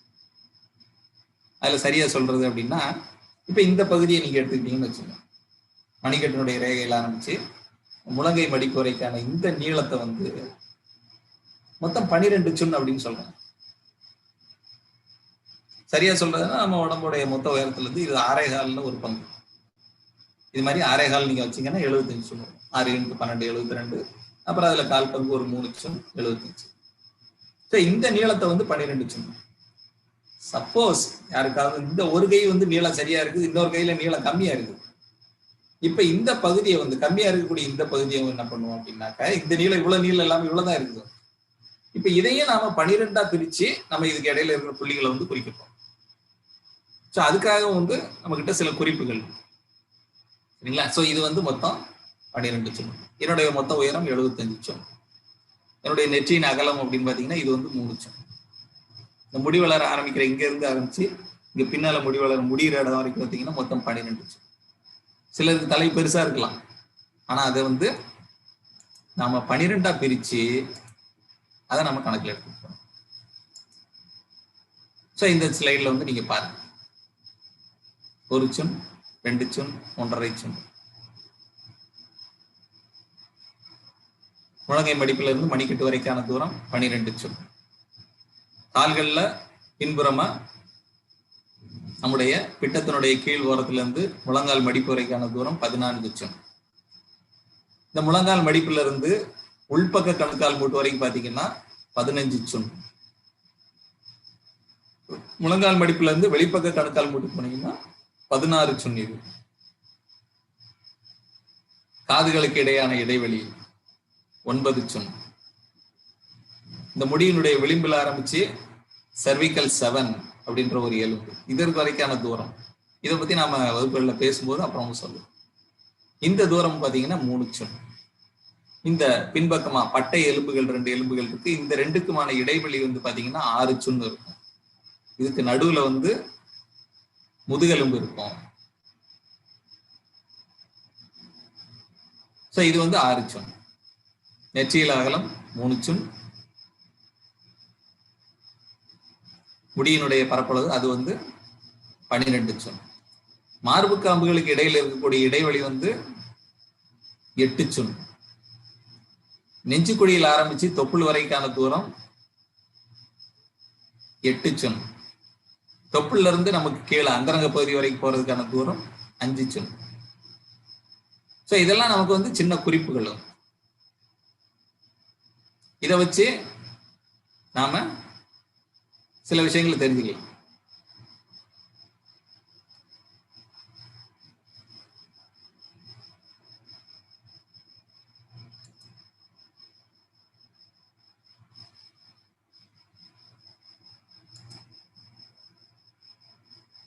ஸோ இது வந்து பாத்தீங்கன்னா பஞ்சபூதங்களுக்கு இடையில் இருக்கக்கூடிய உறவு முறைகளை நாம புரிஞ்சுக்கிறதுக்காக இந்த ஒரு வட்டம். இந்த வட்டம் வந்து எல்லாருமே ஓரளவு தெரிஞ்சு வச்சுக்கணும். இதை நம்ம சரியா தெரிஞ்சுக்கிற போது இந்த பஞ்சபூதங்களுக்கு இடையில இருக்கக்கூடிய உறவு முறைகளை வந்து நாம புரிஞ்சுக்கலாம். நம்ம சொல்லும் போது முதல்ல வந்து இந்த பிரபஞ்ச உற்பத்தியான வரிசையில வந்து ஆகாயம் முதல்ல உற்பத்தியானதா சொன்னோம். ஆகாயம் வந்து எந்த இதுவுமே இல்லாத ஒரு வெளி, அதுல ஒரு பெருவெடிப்பு, அங்கிருந்து நெருப்பு, பிறகு அந்த நெருப்பு கோளம் வந்து குளிரும் போது நிலம் உண்டாகுது. நிலம் மேலும் குளிர ஆரம்பிக்கும் போது அதன் இடுக்குகள்ல இருந்த வாயுக்கள் அதை சுத்தி வாயு மண்டலத்தை உண்டாக்குது. அந்த கோளம் வந்து இன்னும் குளிர ஆரம்பிக்கும் போது அதுல நீர் மூலக்கூறுகள் உண்டாகுது. இப்படிதான் நாம சொல்லியிருந்தோம்.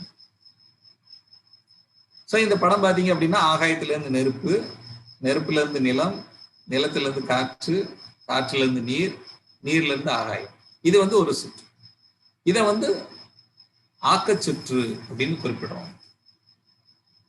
இதுல வந்து என்ன பஞ்சபூதம் உருவாக்குதோ அதை வந்து தாய் பஞ்சபூதம், தாய் மூலகம் அப்படின்னு குறிப்பிடலாம். இப்ப ஆகாயம் அப்படின்னு எடுத்துக்கிட்டீங்கன்னா அதுல இருந்து நெருப்பு உருவாகுது. நெருப்பு வந்து ஆகாயத்தை பொறுத்த மட்டும் குழந்தை மூலகம். இப்ப நெருப்பு தாயா இருக்கும் போது நிலம் வந்து அதுக்கு குழந்தை. நிலம் தாயாக நினைக்கப்படும் போது காற்று வந்து அதுக்கு குழந்தை. காற்று தாயாக நினைக்கப்படும் போது நீர் வந்து அதுக்கு குழந்தை. நீர் தாயாகும் போது ஆகாயம் அதற்கு குழந்தை. உயிர்களுக்கான சுழற்சி வந்து இதுல வந்து பாத்தீங்கன்னா ஆகாயத்துல இருந்து நீர்ல இருந்து ஆரம்பிக்குது. இதையும் நாம போன வகுப்புல சொன்னோம். ஏன்னா நீர் தான் இந்த பூமியில மட்டுமே இருக்கக்கூடிய பஞ்சபூதம், வேற எங்கேயும் நமக்கு தெரிஞ்சு கிடையாது. உயிர்கள் இருக்கக்கூடியதும் இந்த பூமியில மட்டும்தான். நம்மளை உருவாக்குனது இந்த நீர் தான். அதுதான் இதுக்கு ஆதாரமே. ஸோ வந்து இதை நம்ம தெரிஞ்சுக்கலாம்.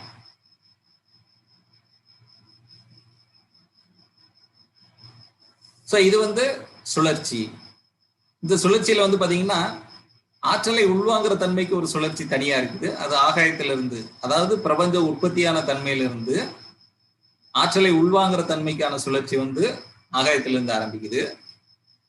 ஆற்றலை உபயோகப்படுத்துறதுக்கான இயக்கத்துக்கான தன்மை அப்படின்னு பார்க்கிற போது நாம காற்றை உள்வாங்கி நம்ம எப்ப தனிப்பட்ட இயக்கம் ஆரம்பிக்கிறோமோ அதே மாதிரி இயக்கத்துக்கான உபயோகத்துக்கான தன்மை அப்படின்றது அந்த சுழற்சி காற்றுல இருந்து ஆரம்பிக்குது.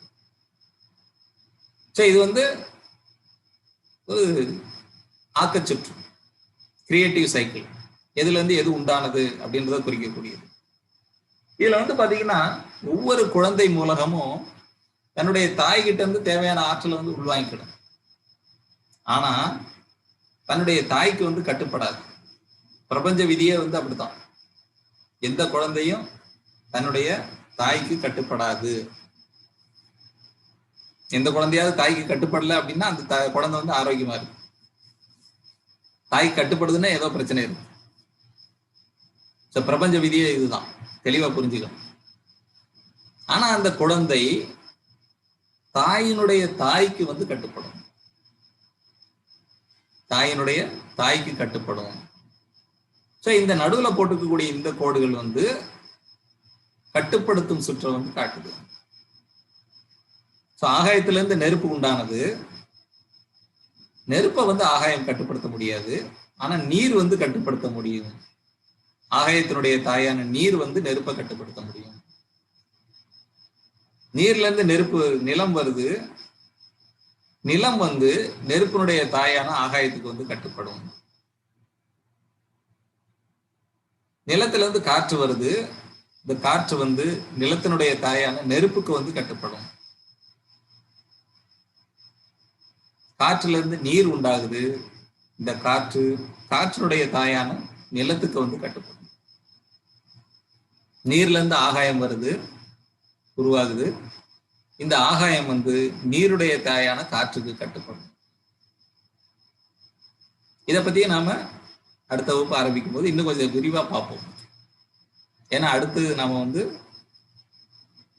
காற்றை பத்தியும் பார்க்க போறோம். அப்புறம் அதுக்கு அடுத்ததுல வந்து நம்ம புள்ளிகளை பத்தியும் பார்க்க போறோம்.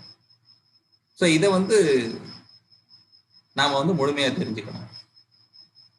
அக்குபஞ்சருக்கான அடிப்படை அப்படின்றதே வந்து இந்த பஞ்சபூதங்களுக்கு இடையில இருக்கக்கூடிய உறவுகளை நாம சரியா புரிஞ்சுக்கிறது தான். ஒவ்வொரு உறவுகளுக்குமே வந்து பாத்தீங்கன்னா, அதாவது ஒரு பஞ்சபூதத்துக்கும் இன்னொரு பஞ்சபூதத்துக்கும் இடைப்பட்ட உறவை வந்து சமப்படுத்துறதுக்கும் மேம்படுத்துறதுக்கும் புள்ளிகள் இருக்கு. இதுக்கு வந்து நாம என்ன பண்ணணும் அப்படின்னா, முதல்ல வந்து பஞ்சபூத தன்மைகளை தெளிவா புரிஞ்சுக்கணும். அப்புறம் அதுங்களுக்கு இடையில இருக்கிற உறவுகளையும் புரிஞ்சுக்கணும். இது வந்து உடல் ரீதியா மட்டும் கிடையாது, மன ரீதியாகவும் உண்டு, இயல்பு ரீதியாகவும் உண்டு, குண ரீதியாகவும் உண்டு, கேரக்டர் வைஸ் எல்லாத்துலயுமே வந்து இந்த உறவுகள்ன்றது வந்து ரொம்ப ரொம்ப முக்கியம். ஸோ இதை வந்து நம்ம தெளிவா புரிஞ்சுக்கணும். எப்பயுமே இந்த உறவுகள்ல பாத்தீங்கன்னா, அம்மா கூட இருக்கக்கூடிய உறவு வந்து ரொம்ப எளிமையானதா இருக்கும். குழப்பமெல்லாம் அதிகம் இருக்காது, பிரச்சனைகள் ரொம்ப குறைவா இருக்கும். குழந்தைங்கிட்ட இருக்கிற வந்து பாத்தீங்கன்னா அதை விட கொஞ்சம் ஜாஸ்தியா இருக்கு. குழந்தைங்க கூட இருக்கக்கூடியது. அம்மா குழந்தையில வந்து குழந்தைக்கு பிரச்சனை அதிகம் வராது, ஆனா அம்மாவுக்கு வந்து கொஞ்சம் பிரச்சனை இருக்கு குழந்தைய ஹேண்டில் பண்றது. அதே மாதிரி இந்த குழந்தைக்கும் அதனுடைய தாயின் தாய் பாட்டி அந்த உறவுக்கும் பாத்தீங்கன்னா இதை விட கொஞ்சம் பிரச்சனை ஜாஸ்தியா இருக்கும். ஏன்னா அங்க கட்டுப்பட வேண்டிய ஒரு இது வருதா. ஸோ அங்க வந்து நிறைய விட்டு கொடுத்தல், நிறைய புரிதல் வந்து அங்க தேவைப்படும். அந்த புரிதல் இயல்பா இருக்கும். இயல்பா இருந்தா பிரச்சனை இல்லை. ஆனா பிரச்சனை வரும்போது பாத்தீங்கன்னா அது இந்த ரெண்டையும் விட பெரிய அளவுல பிரச்சனையா இருக்கும். அப்பதான் வந்து அந்த கட்டுப்படுத்தும் சுற்றுக்கு வந்து தேவை வரும். அதே மாதிரி குழந்தையின் குழந்தை வந்து நமக்கு கட்டுப்படணும். ஆனா கட்டுப்படாத பட்சத்துல அது வந்து நம்மளை கவுக்குற அளவுக்கு எக்கச்சக்கமான பிரச்சனைகள் பஞ்சபூதங்கள்ல பாத்தீங்க அப்படின்னா, எல்லா பஞ்சபூதங்களுக்கும் அதனுடைய குழந்தையும் கூட இருக்கக்கூடிய உறவுல தான் எக்கச்சக்கமான பிரச்சனை இருக்கு. ஸோ இந்த உறவுகளை நாம சரியா புரிஞ்சுக்கணும். ஏன்னா அடுத்து நாம ஒவ்வொன்றையும் தனித்தனியா பார்க்க போகும்போது, புள்ளிகள் அப்படின்னு போகும்போது இந்த உறவை முழுமையா புரிஞ்சுக்கிட்டா மட்டும்தான் நோய்த்தன்மைகளையும் சரியா புரிஞ்சுக்க முடியும். திரும்ப முதல்ல சொன்னது புள்ளிகள்னு சொல்லக்கூடியது இதுவரைக்கும் உண்டான பிரச்சனைகளை சரி பண்றதுக்கு மட்டும்தான் உபயோகப்படுத்துறது. இனிமே பிரச்சனைகள் இல்லாம இருக்கிறதுக்கு பஞ்சபூதங்களுக்கான புரிதலை வந்து நாம் அதிகப்படுத்திக்கணும். அதுல வந்து குழப்பமே இருக்கக்கூடாது. அதை சரி பண்ணிக்கிட்டோம் அப்படின்னா நம்ம எப்பயும் ஆரோக்கியமா இருக்கலாம். உடலை வந்து துளி கூட தொந்தரவு பண்ணாதீங்க. அது என்ன கேட்கற மாதிரி பண்ணிக்கணும். நம்ம இஷ்டத்துக்கு வளைக்கலாம், செய்யலாம், எல்லாம் பண்ணலாம். யாரை கேட்டாலும் சொல்றோம், எனக்கு நேரமே கிடைக்காது, எனக்கு நிம்மதியே கிடையாது, எனக்கு பிரச்சனை மேல பிரச்சனை, எல்லாம் இருக்கட்டும். பிரச்சனை இல்லாத ஆளே உலகத்துல கிடையவே கிடையாது. அதனால பஞ்சபூதங்களை சரியா கையாள தெரிஞ்சுக்குவோம். எல்லா பிரச்சனைகளையும் சமாளிச்சுக்கலாம். கடவுளுடைய லேட்டஸ்ட் படைப்பு நம்ம தான். லேட்டஸ்ட், நமக்கு அப்புறம் கடவுள் எதையுமே வந்து படைக்கவே இல்லை. நாம வந்து எல்லா வகையான ஆற்றலும் உள்ளடங்கியவங்க. எல்லாத்தையும் நம்மளே வந்து சமாளிக்கக்கூடிய தன்மையை வந்து கடவுள் நம்ம கிட்ட எடுத்துருக்கிறார், எல்லார்கிட்டையும் கொடுத்துருக்கிறார். புது உலகத்தை உண்டாக்குறதுக்கும் இருக்கிற உலகத்தை அழிக்கிறதுக்கும் எல்லாத்தையுமே கொடுத்துருக்கிறார். அதனால நம்முடைய ஆற்றலை வந்து நம்ம குறைச்சி இடப்படணும். நாமளே சொல்லிக்க வேண்டாம், என்னால் அது முடியாது செய்யாது. அத்தனையும் நம்மளால முடியும். தேவைப்பட்டா பஞ்சபூதங்களை உதவிக்கு கூப்பிட்டு. அப்புறம் நம்ம போன வகுப்புல சொன்னது திரும்ப ஒரு தடவை ரிப்பீட் பண்ணலாம். எல்லா வகுப்புகளும் முடிகிற வரைக்கும் பொதுவா ஆரோக்கியம் பத்தின கேள்விகளை கொஞ்சம் தவிரணும். நிறைய கேள்விகள் இன்னைக்கே சரி பண்ணிடலாமா, அது சரி பண்ண முடியுமா அப்படின்றதெல்லாம் நிறைய கேள்விகள் வருது. வந்துட்டு முதல்ல இந்த தன்மைகள் எல்லாம் சரியா புரிஞ்சுக்கோங்க. இன்னும் நம்ம ஒவ்வொரு பஞ்சபூதத்தையும் பத்தி நிறைய பார்க்க போறோம், எக்கச்சக்கமா பார்க்க போறோம். அந்த பஞ்சபூதம் நமக்குள்ள எப்படி எல்லாம் இருக்குது, என்னெல்லாம் செய்யுது, என்ன செய்யக்கூடியது, எல்லாத்தையும் புரிஞ்சுக்கிறதுக்கு வந்துட்டு அழுதா என்ன அர்த்தம், சிரிச்சா என்ன அர்த்தம், அப்படி இருந்தா இப்படி இருந்தா, முனகனா என்ன அர்த்தம், எல்லாத்தையும் வந்து நம்ம தெளிவா சொல்ல போறோம். அதையெல்லாம் நீங்க புரிஞ்சுக்கும் போது உங்களுக்கு சிகிச்சைன்றது ரொம்ப எளிமையா இருக்கும். முதல்ல எப்பயுமே கேள்வியை சரியா புரிஞ்சுக்கணும். பரீட்சை எழுதுறது ஈஸி, நமக்கு விடை என்ன தெரியும் தெரியாதுன்றது ஒரு பக்கம் இருந்தாலும் கேள்வியை சரியா புரிஞ்சுக்கிட்டோம் அப்படின்னா விடையை தேடி அட்லீஸ்ட் பார்த்தாது எழுதிக்கலாம் இல்லையா? கேள்விகளை புரிஞ்சுக்கிறதுக்கு வந்து நாம பஞ்சபூதங்களை சரியா புரிஞ்சுக்கணும், அதனுடைய தன்மைகளை சரியா தெரிஞ்சுக்கணும், அந்த உறவு முறைகளையும் தெளிவா புரிஞ்சுக்கணும். அப்பதான் நம்மளால ஒவ்வொரு நோய் தன்மையும் சரியா புரிஞ்சுக்க முடியும். இன்னைக்கு நடந்த வகுப்புகள்ல இதுல இருக்கக்கூடிய ஏதாவது மாற்று கருத்துக்கள் அப்படி ஏதாவது இருந்ததுன்னா அதை முதல்ல தெரிவிங்க, கமெண்ட்லயோ இல்ல நேரடியா என்னோட மெயில்லயோ ஏதாவது எல்லாம் தெரிவிங்க. வந்துட்டு நேற்று நடந்த வகுப்புலையும் சிலர் வந்து அது டிஸ்லைக் அப்படின்றது நான் பார்த்தேன் வந்து. ஆனா அதுக்கான காரணம் வந்து என்னால கண்டுபிடிக்க முடியல. காரணம் தெரிஞ்சதுன்னா கண்டிப்பா அவங்கதான் என்னை வந்து இன்னும் கொஞ்சம் வளர வைக்கிறதுக்கு, இன்னும் கொஞ்சம் நிறைய யோசிக்க வைக்கிறதுக்கு அவங்க தான் எனக்கு உதவி பண்ண போறாங்க. உதவி பண்ணுங்க, நிறைய கேள்விகளுங்க, இடகுடமா கேள்விகளுங்க, என்னை எதிர்த்தே பேசுங்க. அது எல்லாமே என்னை இன்னும் கொஞ்சம் ஊக்குவிக்க வைக்கும். நான் ஒருத்தர் 2 பேருக்கு இருக்குல்ல, உலகத்துல இருக்கக்கூடிய 800 கோடி ஜனங்களுக்கும் இது தொடர்பான சந்தேகங்களை தெளிய வைக்கணும் அப்படின்னு என்னை தயார்படுத்திக்கிட்டு இருக்கிறேன். அதனால நிறைய கேள்விகள், ஆனா கொஞ்சம் பெருசா கேளுங்க. இவர் இதுக்கு எப்படி பதில் சொல்றான்னு பார்க்கலாம் அப்படின்ற மாதிரி கொஞ்சம் பெரிய கேள்வியை கேளுங்க, நான் ரொம்ப சந்தோஷப்படுவேன். உங்களை எல்லாம் சந்திக்கிறதுக்கு வாய்ப்பை ஏற்படுத்தி கொடுத்த பாஸ்கர் ஐயாவுக்கு என்னுடைய நன்றி. அடுத்த வகுப்புல வந்து நாம காற்றை பத்தி மட்டுமே பேச போறோம். அடுத்த வகுப்பு புதன்கிழமை அன்னைக்கு இருக்குது, தமிழ் புத்தாண்டு அன்னைக்கு இருக்குது. அன்னைக்கு நாம முழுக்க முழுக்க காற்றை பத்தி மட்டுமே பேச போறோம். காற்று வெளியில எப்படி இருக்கு, நமக்கு உள்ள எப்படி இருக்கு, அது எப்படி எல்லாம் நம்மளை வந்து என்னவெல்லாம் பண்ணுது, என்னெல்லாம் பண்ண வைக்கும் அப்படின்றதான் நம்ம பார்க்க போறோம். எல்லாரும் தவறாம பாருங்க.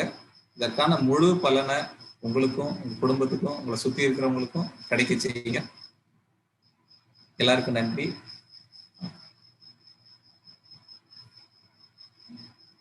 அனைவருக்கும் வணக்கம். அடுத்த வகுப்பு வந்து 14ஆம் தேதி இருக்கு. ஸோ இந்த வகுப்பு வந்து சனிக்கிழமை, திங்கட்கிழமை, புதன்கிழமை வாரத்துல 3 நாள் தான் நடக்கும். ஏன்னா நிறைய பேர் கேட்டுட்டு இருந்தாங்க ஏன் லிங்க் வரலன்னு சொல்லிட்டு. ஸோ அது எல்லாருக்கும் ஒரு இன்ஃபர்மேஷன். சனிக்கிழமை, திங்கட்கிழமை, புதன்கிழமை 3 நாள் மட்டும்தான் நடக்கும். யூடியூப்ல உங்களுக்கு லைவா வந்துடும் 7:30 இருந்து 9:30 வரைக்கும். அப்புறம் நிறைய நண்பர்கள் வந்து ஐயா எழுதின அக்குபஞ்சர் உயிர்களின் 4ஆம் பரிணாமம் புத்தகம் கேட்டிருந்தீங்க. அது இன்னும் ஒரு 2-3 நாள்ல நம்ம அம்மி தற்சார்பு சந்தையில கிடைக்கும். ஸோ கேட்டவங்க எல்லாம் அங்க வாங்கிக்கலாம். நன்றிங்க ஐயா. நன்றி, அனைவருக்கும் நன்றி.